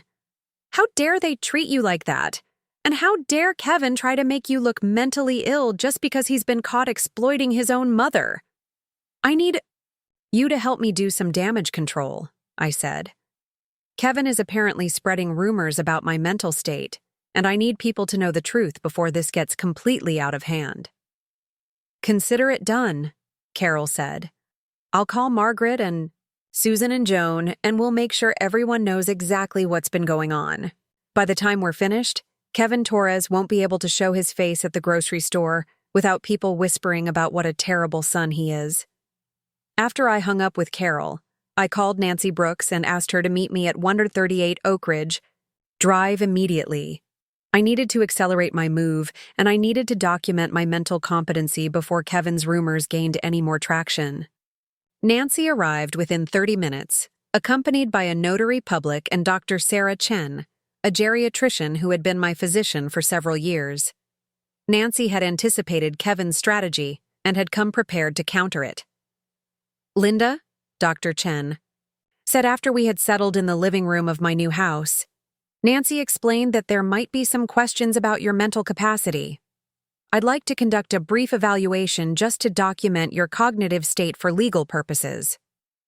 The evaluation took about 45 minutes and covered everything from basic memory questions to complex problem-solving scenarios. Dr. Chen also reviewed my medical history and discussed my recent decision-making process regarding the property and family situation. "Linda, you are obviously in excellent mental health," Dr. Chen said when we finished. "Your cognitive function is completely normal, your decision-making capacity is sound, and your judgment regarding this family situation seems entirely reasonable. I'll prepare a written report documenting my evaluation." The notary public witnessed my signature on several documents, including a statement of mental competency, a confirmation of my property ownership, and a formal notice to Kevin and Tracy that they had until November 30th to vacate the premises or accept the new rental terms. By the time we finished with all the paperwork, it was mid-afternoon, and I realized I hadn't eaten lunch or had any contact with my family since finding Kevin's note that morning.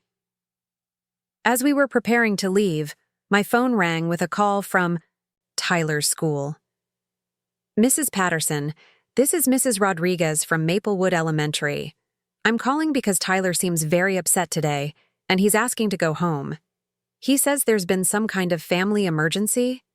My heart sank as I realized that Kevin and Tracy's conflict with me was already affecting my grandson. Is Tyler sick, or is he just emotionally upset? "He's not physically ill, but he's been crying on and off all day. He told his teacher that his grandmother is moving away and his parents are very upset about it. We're wondering if someone could come pick him up early." I looked at Nancy and Dr. Chen, both of whom had heard the conversation. "I'll be there in 15 minutes to pick him up." The drive to Tyler's school gave me time to think about how I was going to handle the situation. My grandson was clearly distressed about the family conflict, and I needed to find a way to reassure him without undermining his parents or making him feel responsible for adult problems. When I arrived at the school, Tyler ran into my arms with a sob that broke my heart. His teacher, Mrs. Rodriguez, watched our reunion with sympathetic eyes and gestured for me to sit down in the hallway chairs.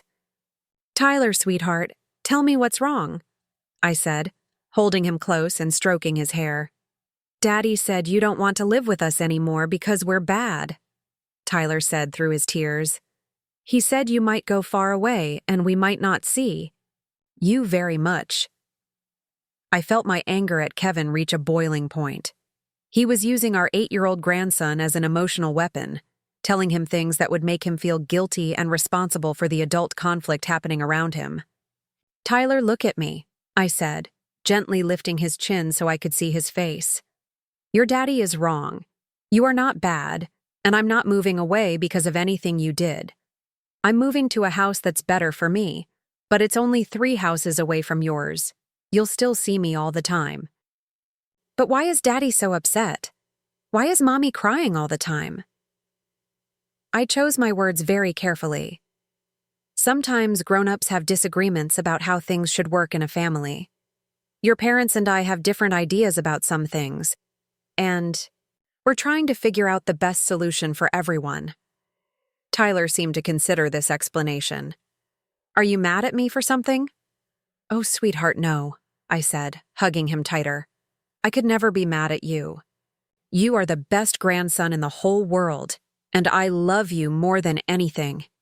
Nothing that's happening between the grown-ups is your fault, and nothing is going to change how much I love you." Mrs. Rodriguez had been listening to our conversation, and I could see understanding dawning in her expression. She had obviously encountered family situations like this before, where adult conflicts were affecting the children involved. "Tyler," she said gently, "why don't you and your grandmother go sit in the library for a few minutes? I think you both need some quiet time together." We spent the next hour in the school library, reading stories and talking about Tyler's upcoming science fair project. Gradually, his tears stopped and his natural cheerfulness began to return. By the time we were ready to leave, he was excited to show me his project about volcanoes and was making plans for me to help him practice his presentation. As we walked to my car, Tyler suddenly stopped and looked up at me with serious eyes.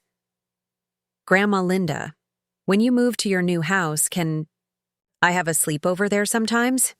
"Of course you can, sweetheart. We'll set up a special bedroom just for you, and we can have sleepovers whenever your parents say it's okay." Tyler smiled, the first genuine smile I had seen from him all day. "Will you still make me pancakes in fun shapes?" "Absolutely, and we can try making new shapes too, maybe dinosaurs or spaceships." When we pulled into the driveway at 142 Oakridge Drive, I could see Kevin's truck parked at an angle that suggested he had arrived home in a hurry. Through the kitchen window, I could see him pacing while talking on his phone, his free hand gesturing wildly. "Daddy looks upset," Tyler observed as we got out of the car. "Yes, he does," I agreed. "But remember what we talked about. The grown-ups are working through some problems, and it's not your job to fix them or worry about them." Tyler nodded solemnly, then ran ahead to the front door. I followed more slowly, steeling myself for whatever confrontation was waiting inside. Kevin was off the phone by the time we entered the house, but his face was flushed with anger and his eyes were bright with what looked like panic. Tracy was sitting at the kitchen table with a pile of papers spread in front of her, what appeared to be rental listings and moving company brochures. "Where have you been?" Kevin demanded as soon as he saw me. "Tyler's school called saying he was upset, and then no one could find either of you." "I picked Tyler up from school because he was distressed about the family situation," I said calmly. "We spent some time together so I could reassure him that he's not responsible for the problems the adults are having." Kevin's face darkened. "What did you tell him?" "I told him the truth, that grown-ups sometimes have disagreements, but that none of this is his fault, and nothing will change how much I love him." "Tyler, go wash your hands for dinner," Tracy said abruptly, clearly wanting to get him out of earshot before the adult conversation continued. After Tyler left the room, Kevin turned on me with barely controlled fury. "Do you have any idea what kind of position you've put us in? I've spent the entire day trying to explain to people that you're not having some kind of breakdown, and now Tyler's school thinks our family is falling apart." "Our family is falling apart, Kevin," I said quietly. "It started falling apart The moment you decided it was acceptable to have your mother sleep in a basement while she cooked your meals and cleaned your house. Tracy looked up from her papers, her eyes red from crying. We found some apartments we can afford, but none of them are in Tyler's school district. He's going to have to change schools in the middle of the year, leave all his friends, start over completely. The emotional manipulation was relentless, but I was no longer susceptible to it. That sounds like a difficult situation that you'll need to handle as parents. Kevin slammed his hand down on the kitchen counter, making Tracy jump. Damn it, Mom. This isn't some game.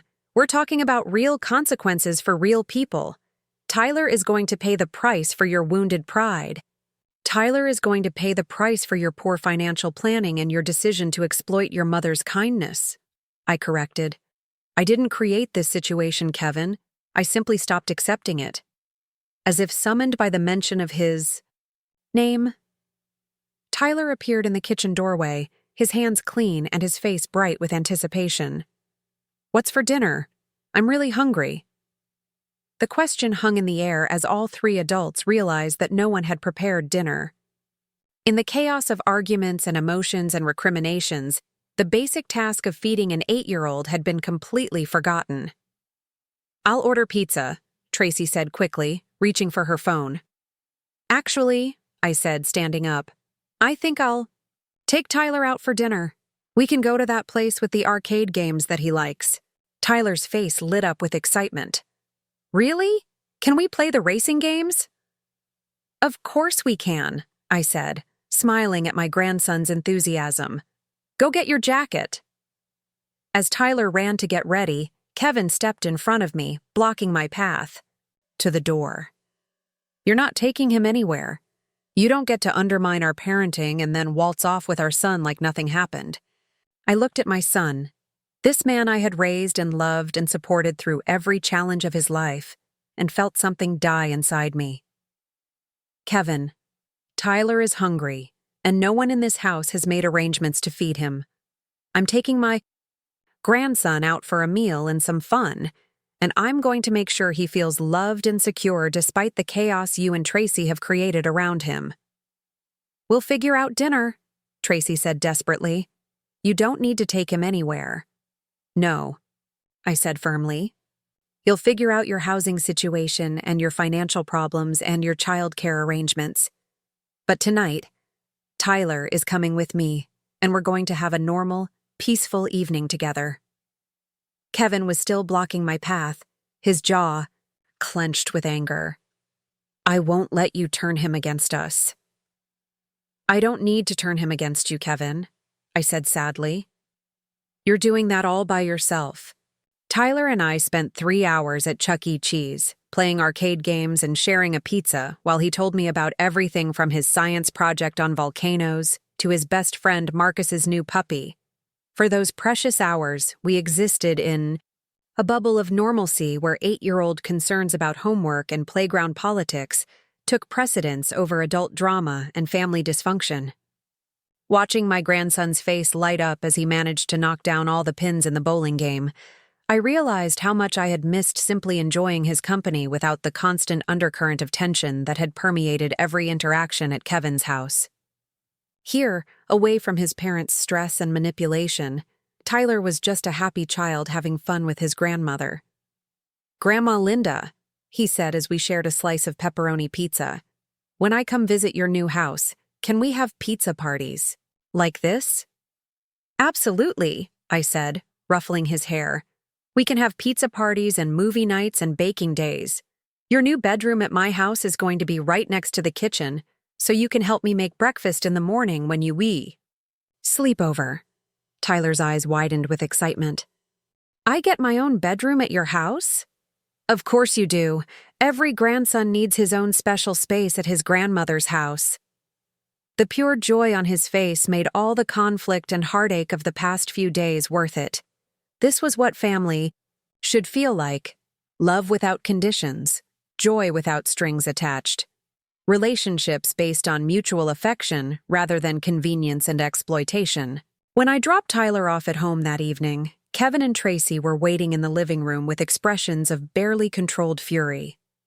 They had clearly spent the 3 hours we were gone working themselves into a righteous anger about my decision to take Tyler out without their explicit permission. "We need to talk," Kevin said the moment Tyler disappeared upstairs to get ready for bed. "Actually, we don't," I replied, hanging my jacket in the closet. "I've said everything I need to say, and you've made your position perfectly clear. I'll be out of here by Wednesday." Tracy stood up from the couch, her hands clenched into fists at her sides. "You can't just take Tyler whenever you feel like it. We're his parents, and we have rules about where he goes and who he's with." I turned to look at her, amazed by the hypocrisy of someone who had been relying on me for free childcare for 6 months, suddenly asserting parental authority when it was convenient for her argument.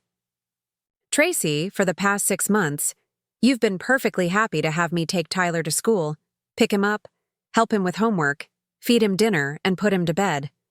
The only difference tonight was that we left the house to do it." "That's completely different," Kevin interjected. "Those were planned activities that we discussed and approved." "No, Kevin, those were responsibilities you dumped on me because it was convenient and cost-effective.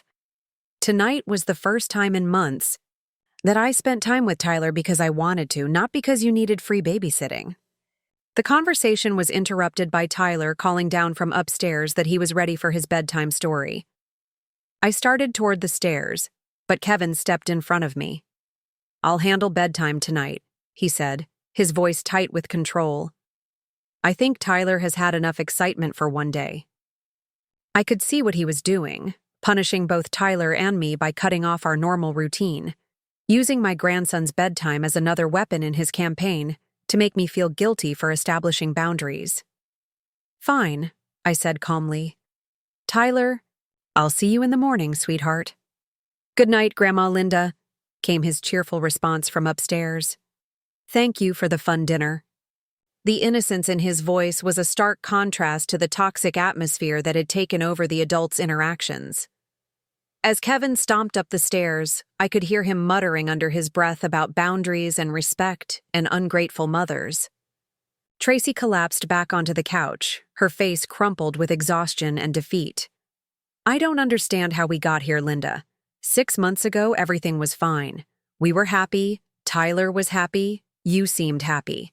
How did it all fall apart so quickly?" I sat down across from her, studying the woman my son had married. Tracy wasn't evil, I realized. She was selfish and entitled and completely lacking in self-awareness, but she genuinely seemed confused about how their treatment of me had contributed to the current crisis. "Tracy," I said gently, "tell me what you think my life has been like for the past 6 months." She blinked in surprise at the question. "I don't know what you mean." "Describe a typical day in my life since I moved in here, from the time I wake up until the time I go to sleep." Tracy frowned, clearly struggling to see beyond her own perspective. "Well, you get up and make breakfast for everyone. Then you take Tyler to school if Kevin's already left for work. During the day, I guess you clean the house and do laundry and grocery shopping. Then you pick up Tyler from school and help him with homework and make dinner.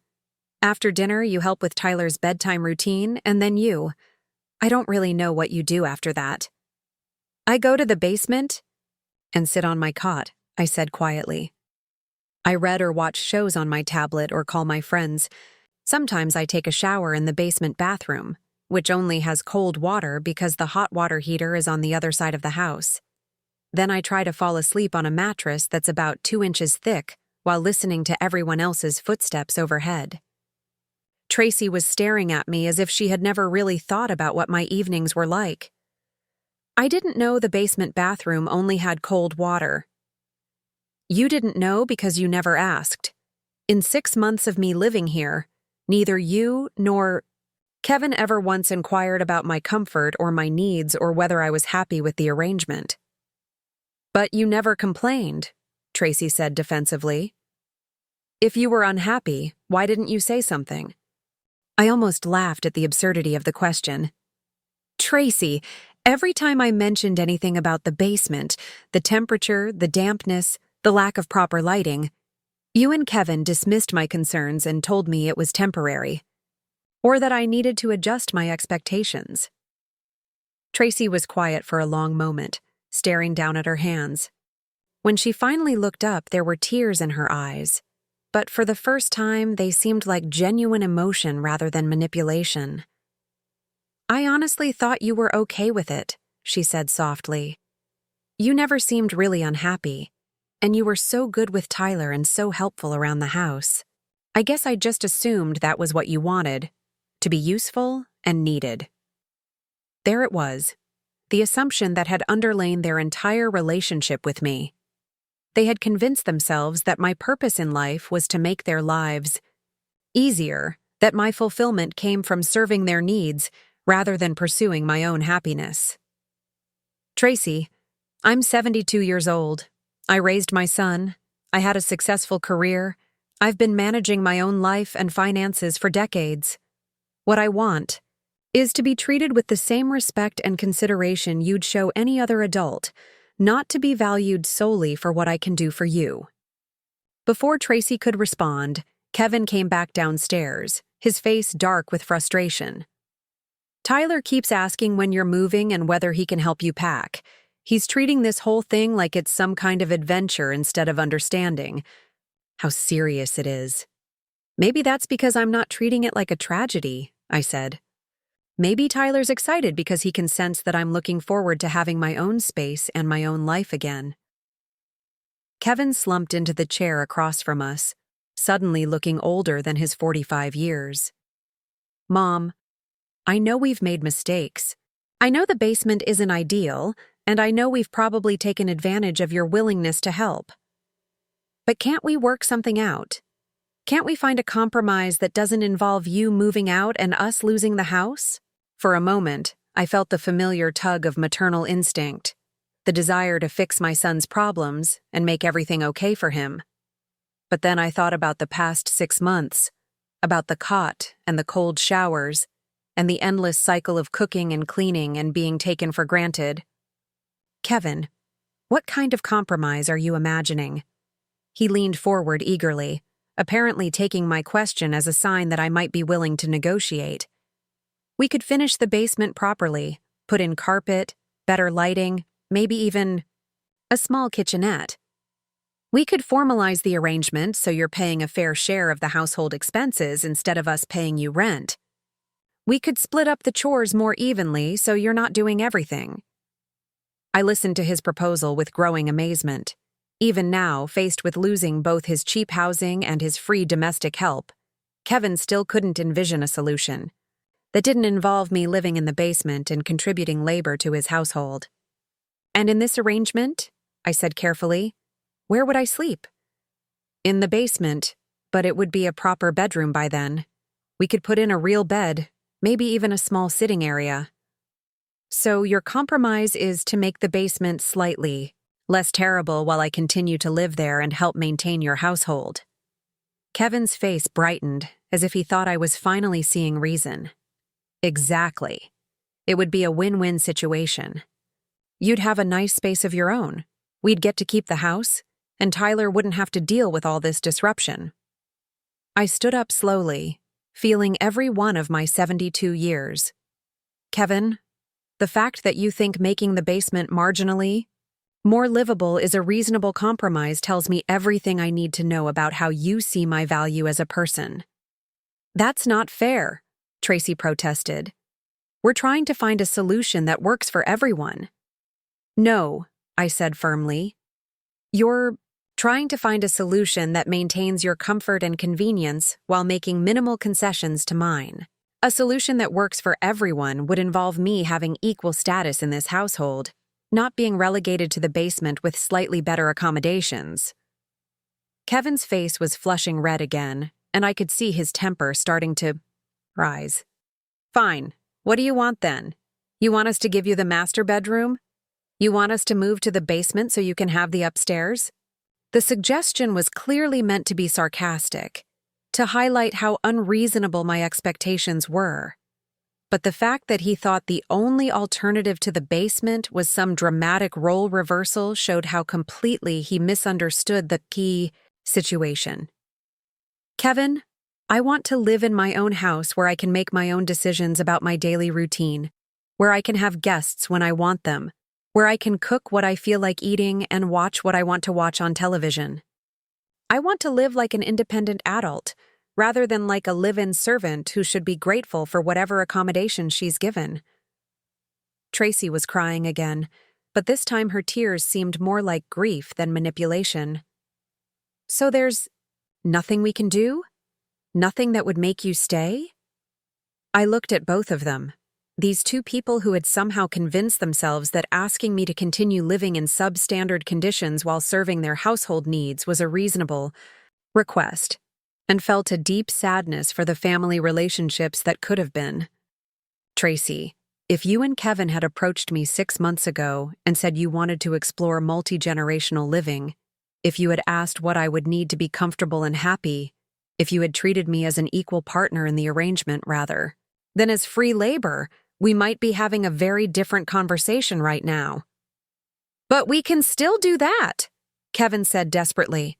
We can start over, treat you like an equal partner, make better decisions going forward. I shook my head.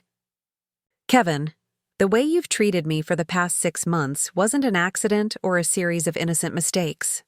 You saw me struggling with the basement conditions. You heard me express concerns about my comfort, and you chose to dismiss those concerns because addressing them would have been inconvenient for you. That tells me something about your character that can't be fixed with promises to do better.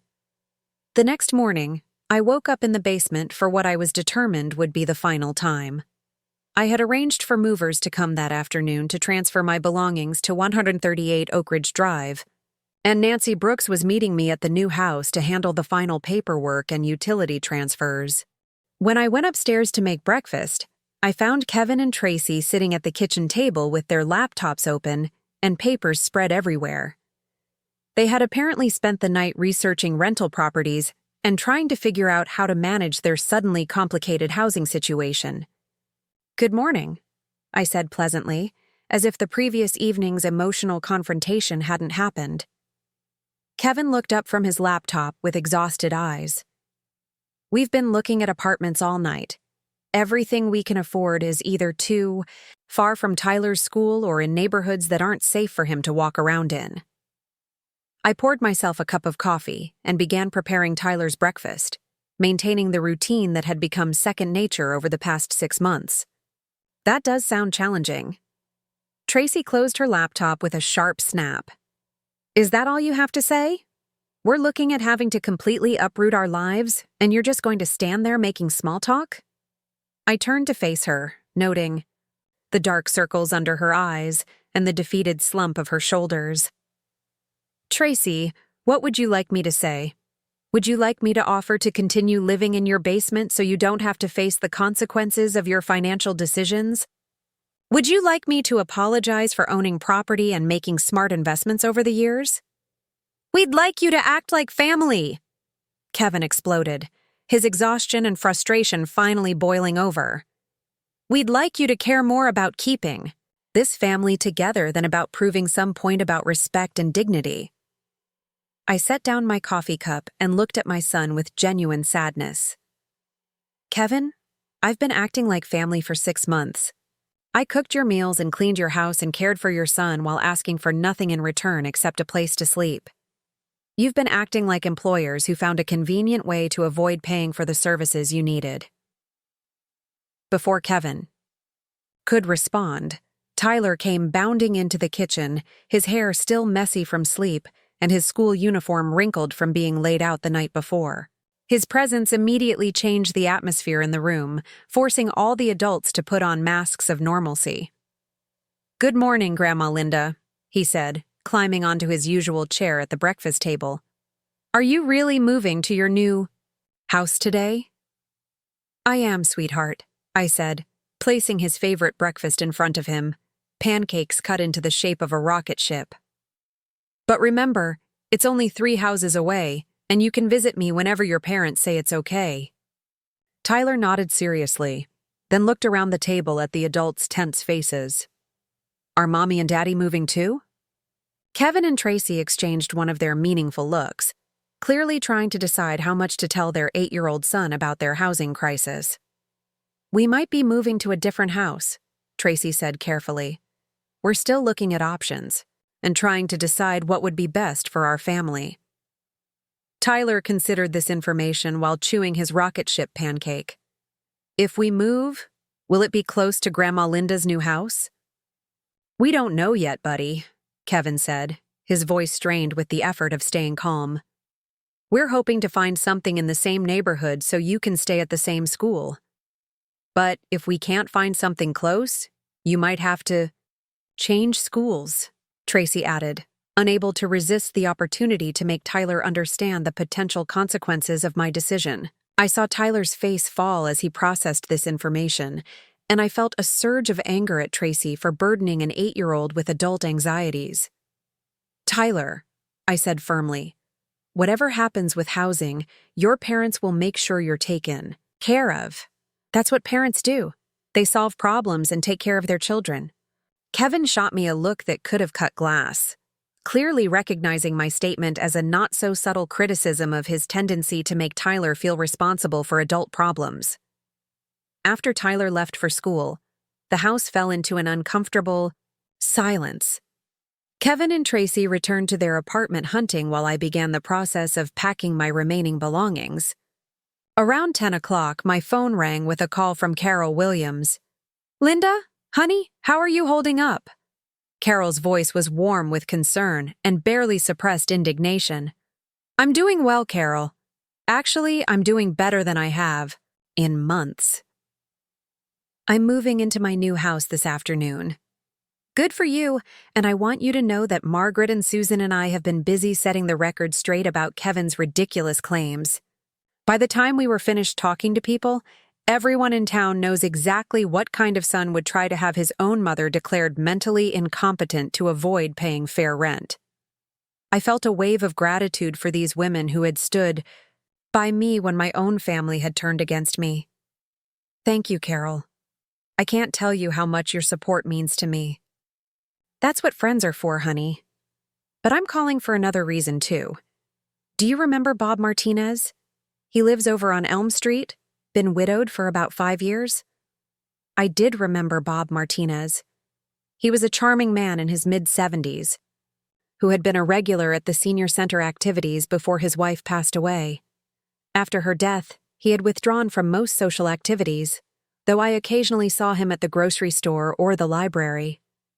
Of course I remember Bob. Why do you ask?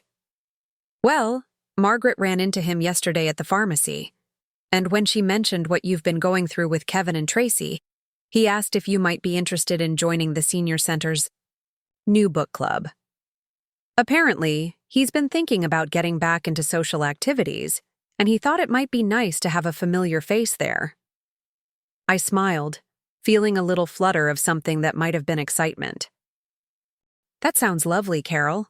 I'd be very interested in joining a book club." "Wonderful. They're meeting for the first time this Thursday evening at the community center. Bob said he'd be happy to pick you up if you needed a ride, but I told him you're perfectly capable of driving yourself." After I hung up with Carol, I found myself humming as I continued packing. The prospect of new social activities and new friendships felt like a door opening to possibilities I hadn't even considered. For 6 months, my social life had been limited to whatever interactions Kevin and Tracy approved of, and I hadn't realized how isolated I had become. Around noon, Nancy Brooks arrived with the moving crew and the final paperwork for my transition to 138 Oakridge Drive. Kevin and Tracy watched from the kitchen window as the movers carried my belongings out of the basement and loaded them into the truck. "This feels so final," Tracy said, her voice small and defeated. "That's because it is final," I replied, signing the last of the documents that would officially make me a resident of my own property rather than an unwelcome houseguest in my son's rental.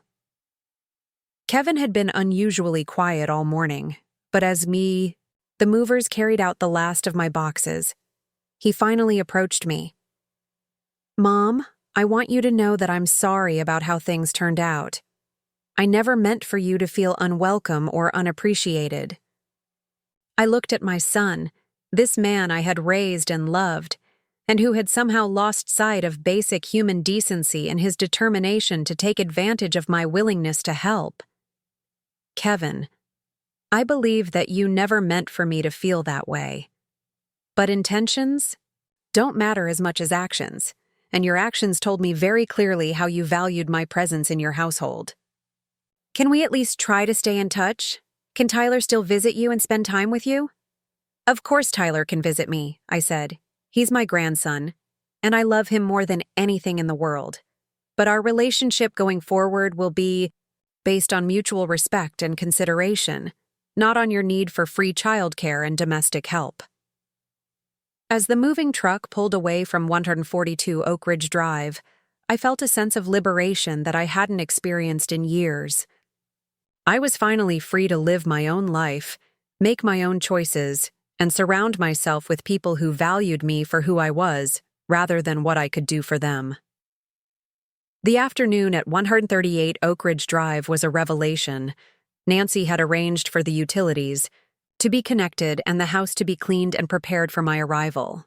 When I walked through the front door of my new home, I was greeted by sunlight streaming through large windows, hardwood floors that gleamed with fresh polish, and rooms that felt spacious and welcoming. The master bedroom was 3 times the size of the basement space I had been living in, with a walk-in closet and an ensuite bathroom complete with a soaking tub and a shower that had unlimited hot water. The kitchen was modern and efficient, with granite countertops and stainless steel appliances that looked like they belonged in a magazine. But it wasn't just the physical amenities that made the house feel like home. It was the sense of ownership and control, the knowledge that every decision about how to live in this space was mine to make. I could choose what to cook for dinner, what to watch on television, when to have guests over, and how to spend my evenings without having to consider anyone else's needs or preferences. The movers finished unloading my belongings by mid-afternoon, and I spent the rest of the day unpacking and arranging my furniture. It was amazing how much more space I had when I wasn't confined to a single basement room. My books, which had been stacked in boxes for months, finally had proper shelves again. My favorite armchair, which had been gathering dust in storage, found a perfect spot by the living room window where I could read while watching the street. As evening approached, I realized I was hungry and faced a delightful dilemma. What did I want to eat for my first dinner in my new home? For 6 months, my meal choices had been limited to whatever would please Kevin, Tracy, and Tyler. Tonight, I could eat whatever I wanted, whenever I wanted, without having to consider anyone else's preferences. I decided to order Chinese takeout from my favorite restaurant, something Kevin had always complained was too expensive and Tracy had insisted was too unhealthy for Tyler. I spread the containers out on my new dining room table, opened a bottle of wine I had been saving for a special occasion, and enjoyed the most peaceful meal I had eaten in months. As I sat at my table, looking out at Oakridge Drive through my own windows, I could see 142 across the street. The lights were on in the kitchen, and I could make out figures moving around inside. Part of me wondered how Kevin and Tracy were, managing their first evening without my help, whether they had figured out how to coordinate Tyler's dinner and homework and bedtime routine without my assistance. But mostly, I felt a profound sense of peace and satisfaction. I had finally taken control of my own life, and it felt wonderful. Around 8 o'clock, my doorbell rang. I looked through the peephole and saw Tyler standing on my front porch, his face pressed against the glass as he tried to peer inside. Behind him, I could see Kevin's truck parked in my driveway. I opened the door to find my grandson holding a plate covered with aluminum foil and wearing his biggest smile. "Grandma Linda, I brought you some cookies. Daddy helped me make them for your new house." Behind Tyler, Kevin stood awkwardly on my porch, his hands shoved in his pockets and his expression uncertain. "I hope it's okay that we stopped by. Tyler really wanted to see your new house, and he insisted on making you a housewarming gift." I looked at the plate of slightly lopsided chocolate chip cookies and felt my heart melt. These look absolutely Delicious, Tyler. Would you like to come in and see the house? Tyler's face lit up with excitement, and he practically bounced through my front door. Kevin followed more hesitantly, clearly unsure of his welcome in what was technically his mother's house, but emotionally felt like foreign territory. "Wow, Grandma Linda," Tyler exclaimed as he looked around the living room. "This house is really nice. It's so bright and pretty." I gave Tyler the full tour, showing him the kitchen where we could bake cookies together, the living room where we could watch movies, and the bedroom that would be his whenever he came to visit. His excitement was infectious, and I found myself seeing the house through his eyes, not just as my escape from an untenable situation, but as a place where new memories could be made. Kevin followed us through the house quietly, taking in the comfortable furnishings and the obvious signs that this was a home where someone lived well and independently. When we reached Tyler's room, complete with a twin bed decorated with a colorful dinosaur comforter and a bookshelf filled with age-appropriate novels, Kevin's expression shifted to something that might have been surprise. "You really did plan for Tyler to visit," he said quietly. "Of course I did," I replied. "He's my grandson. Just because I'm no longer willing to live in your basement doesn't mean I'm no longer willing to be his grandmother." Tyler was already claiming his new space, testing out the bed and examining the books I had selected for him. "Can I have a sleepover this weekend, Grandma Linda? Can we make pancakes for breakfast and stay up late watching movies?" I looked at Kevin, who was watching his son's enthusiasm with a mixture of happiness and what looked like regret. "That would be up to your father, sweetheart." Kevin met my eyes, and for a moment I saw the boy I had raised rather than the man who had taken advantage of my kindness. "I think a sleepover sounds like a great idea, Tyler. Your grandmother and I can work out the details." As we walked back downstairs, Kevin lingered in the living room while Tyler explored the kitchen and marveled at the refrigerator that made ice cubes automatically. "Mom," Kevin said quietly, "I owe you an apology. A real one. Not just sorry that things didn't work out the way I wanted them to." I sat down in my favorite armchair and gestured for him to take a seat on the couch. "I'm listening." Kevin ran his hands through his hair, a gesture I remembered from his childhood whenever he had done something wrong and was trying to figure out how to make it right. "I convinced myself that having you live with us was good for everyone. Tyler got to spend time with his grandmother. You weren't lonely anymore, and Tracy and I got help with the house and childcare. But I never really thought about what you were getting out of the arrangement besides our company." "Go on." "I think I was so focused on how much easier you made our lives that I forgot you had your own life to live. And when you started expressing concerns about the basement, I dismissed them because addressing them would have been inconvenient for us.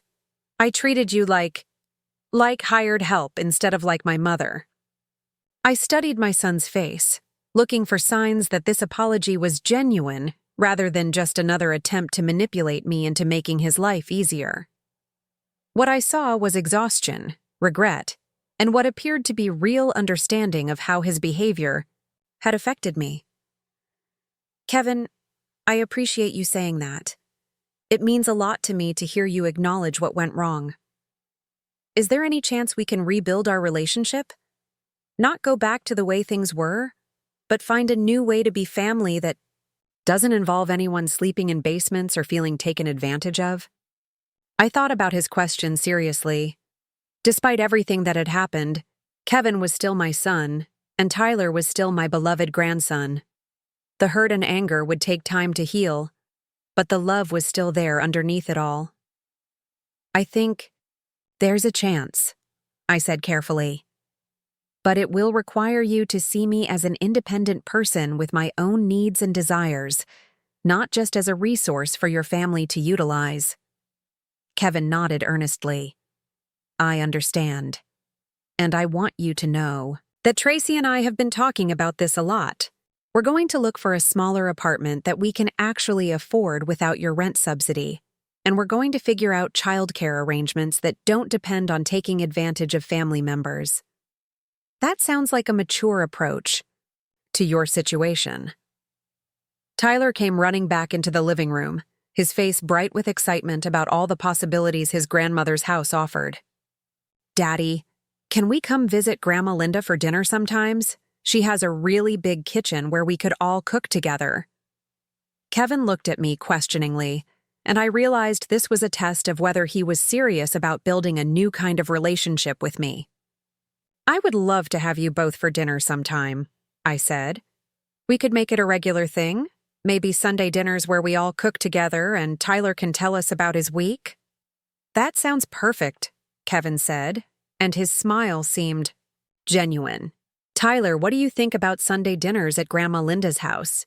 "I think it's the best idea ever," Tyler declared, throwing his arms around me in a hug that reminded me why family relationships were worth fighting for, even when they required establishing difficult boundaries. As Kevin and Tyler prepared to leave, my grandson turned back to me with one final question. "Grandma Linda, are you happy in your new house?" I looked around at my bright, comfortable living room, thought about the peaceful dinner I had enjoyed by myself, and considered the book club meeting I was looking forward to attending. "Yes, sweetheart," I said with complete honesty. "I'm very happy." After they left, I sat in my armchair with a cup of tea and reflected on the day. Moving out of Kevin's house hadn't just been about escaping an uncomfortable living situation. It had been about reclaiming my identity as an independent woman who deserved respect and consideration.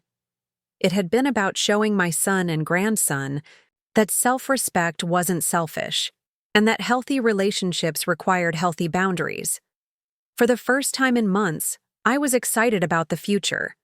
I had my own space, my own life, and the prospect of new friendships and activities. Most importantly, I had demonstrated to myself that it was never too late to stand up for what you deserve, even when the people you love try to convince you that you're asking for too much. Tomorrow, I would start exploring all the possibilities that my new life had to offer. But tonight, I was simply going to enjoy the peace and comfort of being home. 3 months had passed since I moved into 138 Oakridge Drive, and my life had transformed in ways I never could have imagined. The woman who had once meekly accepted sleeping on a cot in a damp basement was now hosting dinner parties, leading a book club discussion group, and planning a European river cruise with her new circle of friends.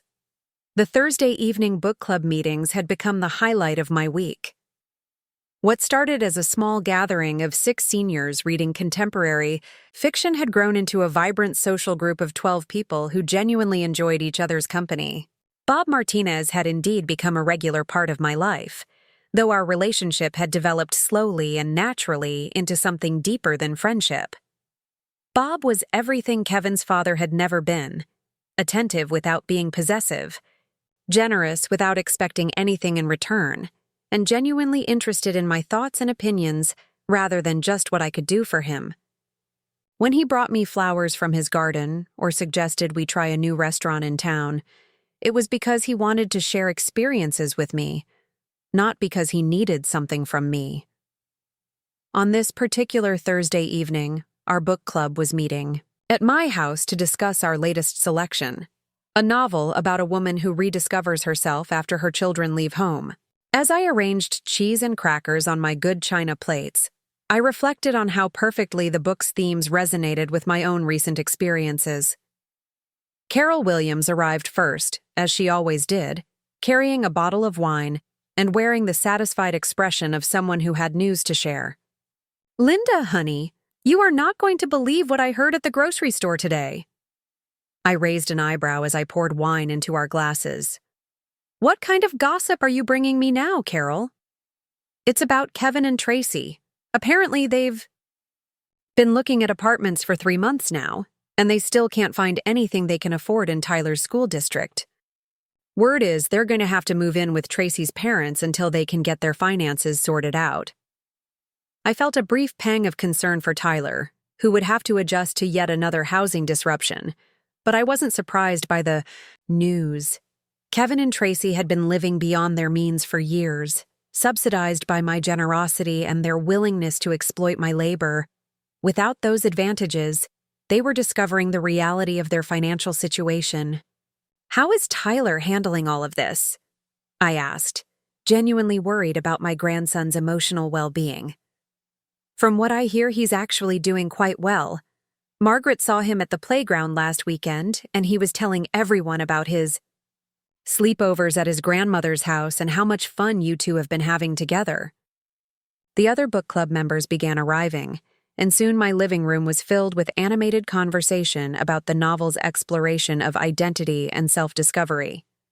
Bob sat beside me on the couch, occasionally reaching over to squeeze my hand or refill my wine glass, gestures that felt natural and comfortable rather than performative. During our discussion, Margaret Chen mentioned that the community center was looking for volunteers to help with their new senior mentorship program. They want experienced women to work with younger people who are struggling with life transitions. "Linda, you'd be perfect for something like that." The suggestion intrigued me. For so many years, my energy had been focused on my immediate family's needs. The idea of using my experience and wisdom to help strangers navigate their own challenges felt both meaningful and exciting. "I think I'd like to learn more about that," I said. "It sounds like a wonderful way to give back to the community." Bob smiled at me with obvious pride. "Linda has a gift for helping people see their own strength. She's certainly helped me rediscover mine." As the evening wound down and my friends began to leave, Bob lingered to help me clean up the wine, glasses, and put away the leftover food. We worked together in comfortable silence, moving around my kitchen with the easy familiarity of two people who had grown accustomed to each other's rhythms. "Linda," Bob said as he dried the last of the glasses, "I've been thinking about something I'd like to discuss with you." I looked up from wiping down the counters, noting the slightly nervous quality in his voice. "What's on your mind?" "My daughter Maria is coming to visit next month for my birthday, and I'd very much like her to meet you. I've told her quite a bit about you, and she's curious about the woman who's brought so much joy back into her father's life." The significance of meeting Bob's daughter wasn't lost on me. It represented a level of commitment and seriousness that we hadn't explicitly discussed, but had been gradually building toward over the past few months. "I'd love to meet Maria," I said, reaching over to take his hand. "And I'd be honored to be part of your birthday celebration." Bob's relief was palpable, and he pulled me into a gentle embrace that felt like coming home. "I was hoping you'd say that. Maria's been worried about me being lonely since her mother passed away, and I think meeting you will put her mind at ease." As Bob prepared to leave, my phone buzzed with a text message from Kevin. It had become his habit to check in with me regularly, usually with updates about Tyler's activities or requests for advice about parenting challenges. Tonight's message was different. "Mom, could I come by tomorrow evening to talk? Nothing urgent, but there's something I'd like to discuss with you in person." I showed the message to Bob, who read it with the same careful attention he brought to everything involving my family situation. "How do you feel about that?" "Curious," I admitted. Kevin's been very respectful of my boundaries since I moved out, and Tyler seems happy and well-adjusted despite all the housing uncertainty. I can't imagine what he needs to discuss that couldn't be handled over the phone. The next evening, Kevin arrived at my door carrying a manila folder and wearing the serious expression he usually reserved for important business meetings. I invited him into my living room, noting how he took in the comfortable furnishings and obvious signs of my contentment with my new life. "The house looks beautiful, Mom," he said, settling into the chair across from my favorite reading spot. "You've really made it into a home." "Thank you. I've enjoyed having the freedom to decorate according to my own tastes for the first time in years." Kevin nodded, then opened the folder he had brought with him. "I wanted to show you something and ask for your advice about a decision Tracy and I need to make." He handed me a document that appeared to be a lease agreement for a 2-bedroom apartment in a complex about 20 minutes from Maplewood Heights. The rent was significantly lower than what they had been paying for my house, but the location would require Tyler to change schools and leave his established friend group. "We've found an apartment we can actually afford," Kevin explained. "But it means Tyler will have to start over socially and academically in the middle of the school year. Tracy's parents have offered to let us stay with them until June so Tyler can finish 4th grade at his current school. But their place is really cramped, and I'm worried about the stress of 3 adults trying to share a 1-bedroom apartment." I studied the lease agreement, noting the practical advantages and disadvantages of each option. "What does Tyler think about all of this?" "That's the thing. He's actually handling it better than Tracy and I are. He says as long as he can still have sleepovers at your house and Sunday dinners here, he doesn't really care where we live. He's more adaptable than we gave him credit for." Kevin paused, seeming to gather his thoughts before continuing. "Mom, I need to tell you something. These past 3 months have been the hardest of my adult life, but they've also been the most educational. Having to actually manage our household budget without your subsidies, having to arrange childcare without your free labor, having to cook and clean and handle all the domestic responsibilities we dumped on you. It's been a wake-up call about how much we were taking advantage of your generosity." I set the lease agreement aside and looked at my son, seeing genuine maturity in his expression for the first time in years. "I'm glad you've gained that perspective, Kevin, but I'm not sure what advice you're looking for from me. I want to know if you think we should take the apartment and let Tyler change schools, or if we should stay with Tracy's parents until the end of the school year. But more than that, I want to apologize for the way we treated you. And I want to ask if there's any way I can make it up to you." The apology was more comprehensive and heartfelt than anything Kevin had offered before, and I could see that it came from genuine understanding, rather than just a desire to ease his own guilt. "Kevin, the fact that you've learned to manage your own household and take responsibility for your own decisions is all the making up I need. As for your housing situation, what option do you think would be best for Tyler's emotional well-being?" Kevin considered the question seriously. "Honestly, I think he'd be fine either way. Tyler's biggest concern has been whether our housing problems were somehow his fault. And once we reassured him that adult decisions aren't his responsibility, he relaxed considerably. If anything, he seems excited about the possibility of living somewhere new and having adventures in a different neighborhood. Then it sounds like you should choose the option that makes the most financial sense for your family," I said. "Tyler is resilient, and children often handle changes better than their parents do." Kevin nodded, then pulled another document from his folder. "There's something else I wanted to discuss with you. Tracy and I have been talking about our finances, and we realize we've been living beyond our means for years. We want to start paying you back for all the times you helped us financially. The down payment on my truck, the money for Tyler's medical bills when he broke his arm, the cash advances when my business was struggling." I stared at the document, which appeared to be a detailed accounting of every loan and financial assistance I had provided to Kevin's family over the past decade. The total amount was significant, representing thousands of dollars that I had given freely without expecting repayment.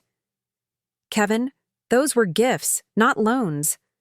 I helped you because I wanted to, not because I expected to be paid back." "I know. You never asked for repayment, but Tracy and I have discussed this extensively, and we want to make things right. We've worked out a payment plan that we can manage while still covering our basic expenses. It might take us several years, but we want to pay back every penny." I was genuinely touched by the gesture, though I wasn't sure I wanted to accept repayment for money I had considered gifts to my family. "Why is this so important to you, Kevin?" "Because accepting your financial help while treating you like hired help was wrong on multiple levels. We took advantage of your generosity and your love for Tyler, and then we made you feel guilty when you finally stood up for yourself. Paying you back feels like the first step toward rebuilding our relationship on equal terms." The sincerity in Kevin's voice convinced me that this wasn't just another manipulation tactic, but a genuine attempt to address the power imbalances that had characterized our family relationships. "If it's important to you to make these payments, then I'll accept them. But I want you to understand that my forgiveness isn't contingent on being repaid." Kevin's eyes filled with tears that he quickly wiped away.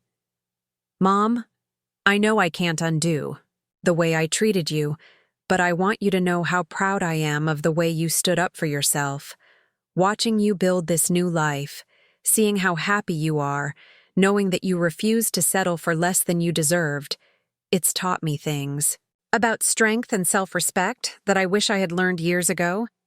We spent the next hour talking about Tyler's adjustment to the family changes, Kevin's plans for expanding his construction business, and my own new activities and friendships. For the first time since I had moved out, our conversation felt genuinely equal, like two adults sharing their lives rather than a mother being manipulated by a son who wanted something from her. As Kevin prepared to leave, he turned back with one final request. "Mom, Tyler's science fair is next Friday evening. I know you've already said you'll be there, but I wanted to ask if you'd like to ride with Tracy and me instead of driving separately." Tyler specifically asked if we could all go together as a family. The invitation represented a significant shift in how Kevin viewed our family dynamics. Instead of expecting me to provide transportation or childcare, he was inviting me to participate as an equal family member in Tyler's activities. "I'd like that very much," I said. "And Kevin? Thank you for asking instead of just assuming." The science fair was everything I had hoped it would be. Tyler's volcano project earned second place in his grade level, and his excitement was infectious. As he explained the chemical reactions to everyone who stopped by his display table, Kevin and Tracy behaved like mature parents, supporting their son's efforts without creating drama or tension that might detract from his achievement. During the awards ceremony, Tyler insisted that I sit between him and his parents, and when his name was called for second place, he hugged all three of us with equal enthusiasm. "I couldn't have done this without my whole family helping me," he announced to anyone within earshot. After the ceremony, we all went out for ice cream to celebrate Tyler's success. As we sat around a picnic table outside the local ice cream shop, watching Tyler attempt to eat a sundae nearly as big as his head, I reflected on how different this family outing felt from the tense, obligation-filled interactions that had characterized our relationships just a few months earlier. "Grandma Linda," Tyler said between bites of ice cream, "are you going to come to my baseball games this spring? I made the team, and we start practicing next week." "I wouldn't miss them," I assured him. "I'll be your biggest fan in the stands." Tracy smiled at me with what appeared to be genuine warmth. "Linda, Tyler talks about you constantly. His friends at school are always asking when they can meet the grandmother who has such a cool house and takes him on such fun adventures." The comment reminded me of how much my relationship with Tyler had improved since I'd stopped being his default caregiver and started being his grandmother by choice. Our time together was now spent on activities we both enjoyed rather than on the daily grind of homework supervision and household maintenance. As spring turned into summer, my new life continued to flourish in ways I had never anticipated. The senior mentorship program at the community center had connected me with several young women who were navigating difficult family situations, and I found deep satisfaction in helping them recognize their own strength and worth. Bob and I had become an official couple, though we maintained our separate homes and independent lives. His daughter Maria had indeed put her stamp of approval on our relationship, telling her father that she hadn't seen him this happy since before her mother's illness. Kevin and Tracy had moved into their affordable apartment and were slowly learning to live within their means. Tyler had adjusted beautifully to his new school and had even made friends with several children in his new neighborhood. Most importantly, they had stopped expecting me to solve their problems or subsidize their lifestyle choices. One Saturday morning in June, I was gardening in my front yard when I noticed a moving truck parked in front of 142 Oakridge Drive. A young couple with two small children were directing the movers, clearly preparing to become the new tenants of my former prison. Nancy Brooks appeared beside me, having driven over to supervise the move-in process. "The Johnsons seem like lovely people," she said, watching the family organize their belongings. They specifically asked about the basement apartment, and I told them it would need some major renovations before it could be considered habitable. I laughed, thinking about my months of sleeping on a cot in that damp, cold space. I hope they make better decisions about their housing arrangements than my son did. Speaking of Kevin, how are things going with your family relationships these days? I considered the question as I deadheaded some roses that Bob had helped me plant along my front walkway. Much better than I ever thought they could be. It turns out that establishing boundaries and demanding respect actually improved our family dynamics rather than destroying them. That afternoon, Tyler arrived for his weekly sleepover, carrying his overnight bag and bubbling with excitement about his plans for our evening together. We had developed traditions over the past few months: Saturday afternoon baking projects, movie nights with homemade popcorn, and Sunday morning pancake breakfasts where Tyler could share all his thoughts about school and friends and life in general. "Grandma Linda," he said as we mixed cookie dough in my kitchen, "can I ask you something kind of serious?" "Of course, sweetheart. What's on your mind?" Tyler concentrated on stirring the chocolate chips into the dough before answering. "I heard Mommy and Daddy talking about how sorry they are for the way they treated you when you lived in our basement. I don't really understand what happened, but I wanted to say I'm sorry too if I did anything that made you sad." I stopped my own mixing and knelt down to Tyler's eye level, taking his small hands in mine. "Tyler, you never did anything to make me sad. You were always the bright spot in my day, and you still are. The problems the grown-ups had were about grown-up things, and none of it was your fault. But are you happier now living in your own house?"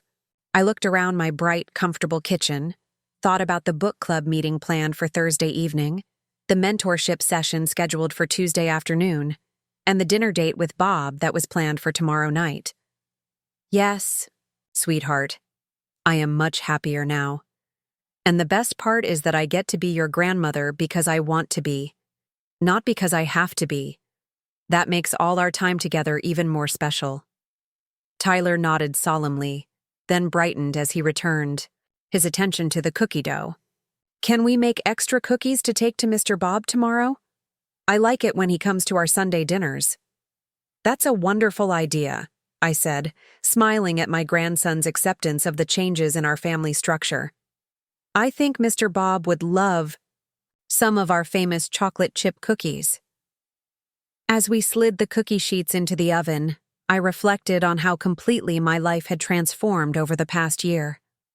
The woman who had once accepted sleeping in a basement rather than risk family conflict had become someone who set clear boundaries, pursued her own interests, and surrounded herself with people who valued her for who she was rather than what she could provide. Most importantly, I had learned that it's never too late to demand the respect and dignity you deserve, even from the people you love most. Standing up for myself hadn't destroyed my family relationships. It had actually made them healthier and more genuine than they had ever been before. Tyler and I spent the evening playing board games and watching his favorite movies, and as I tucked him into his special bed in his designated room, I felt the deep satisfaction of someone who had successfully navigated a major life transition without losing what mattered most. "Grandma Linda," Tyler said sleepily as I turned off his bedside lamp, "I'm really glad you have your own house now.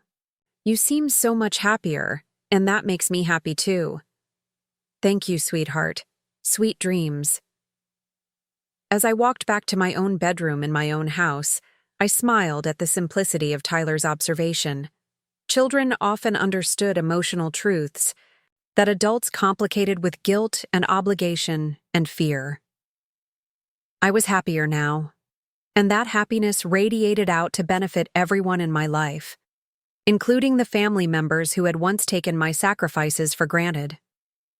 The journey from basement dweller to empowered homeowner had been more challenging than I ever could have imagined, but it had also been more rewarding than I had dared to hope.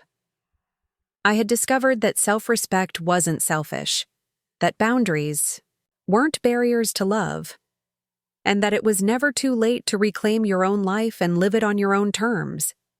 Standing in my comfortable bedroom, looking out at the street where I now lived as an equal, rather than as someone else's afterthought, I felt a profound sense of gratitude for the courage I had found to demand better for myself.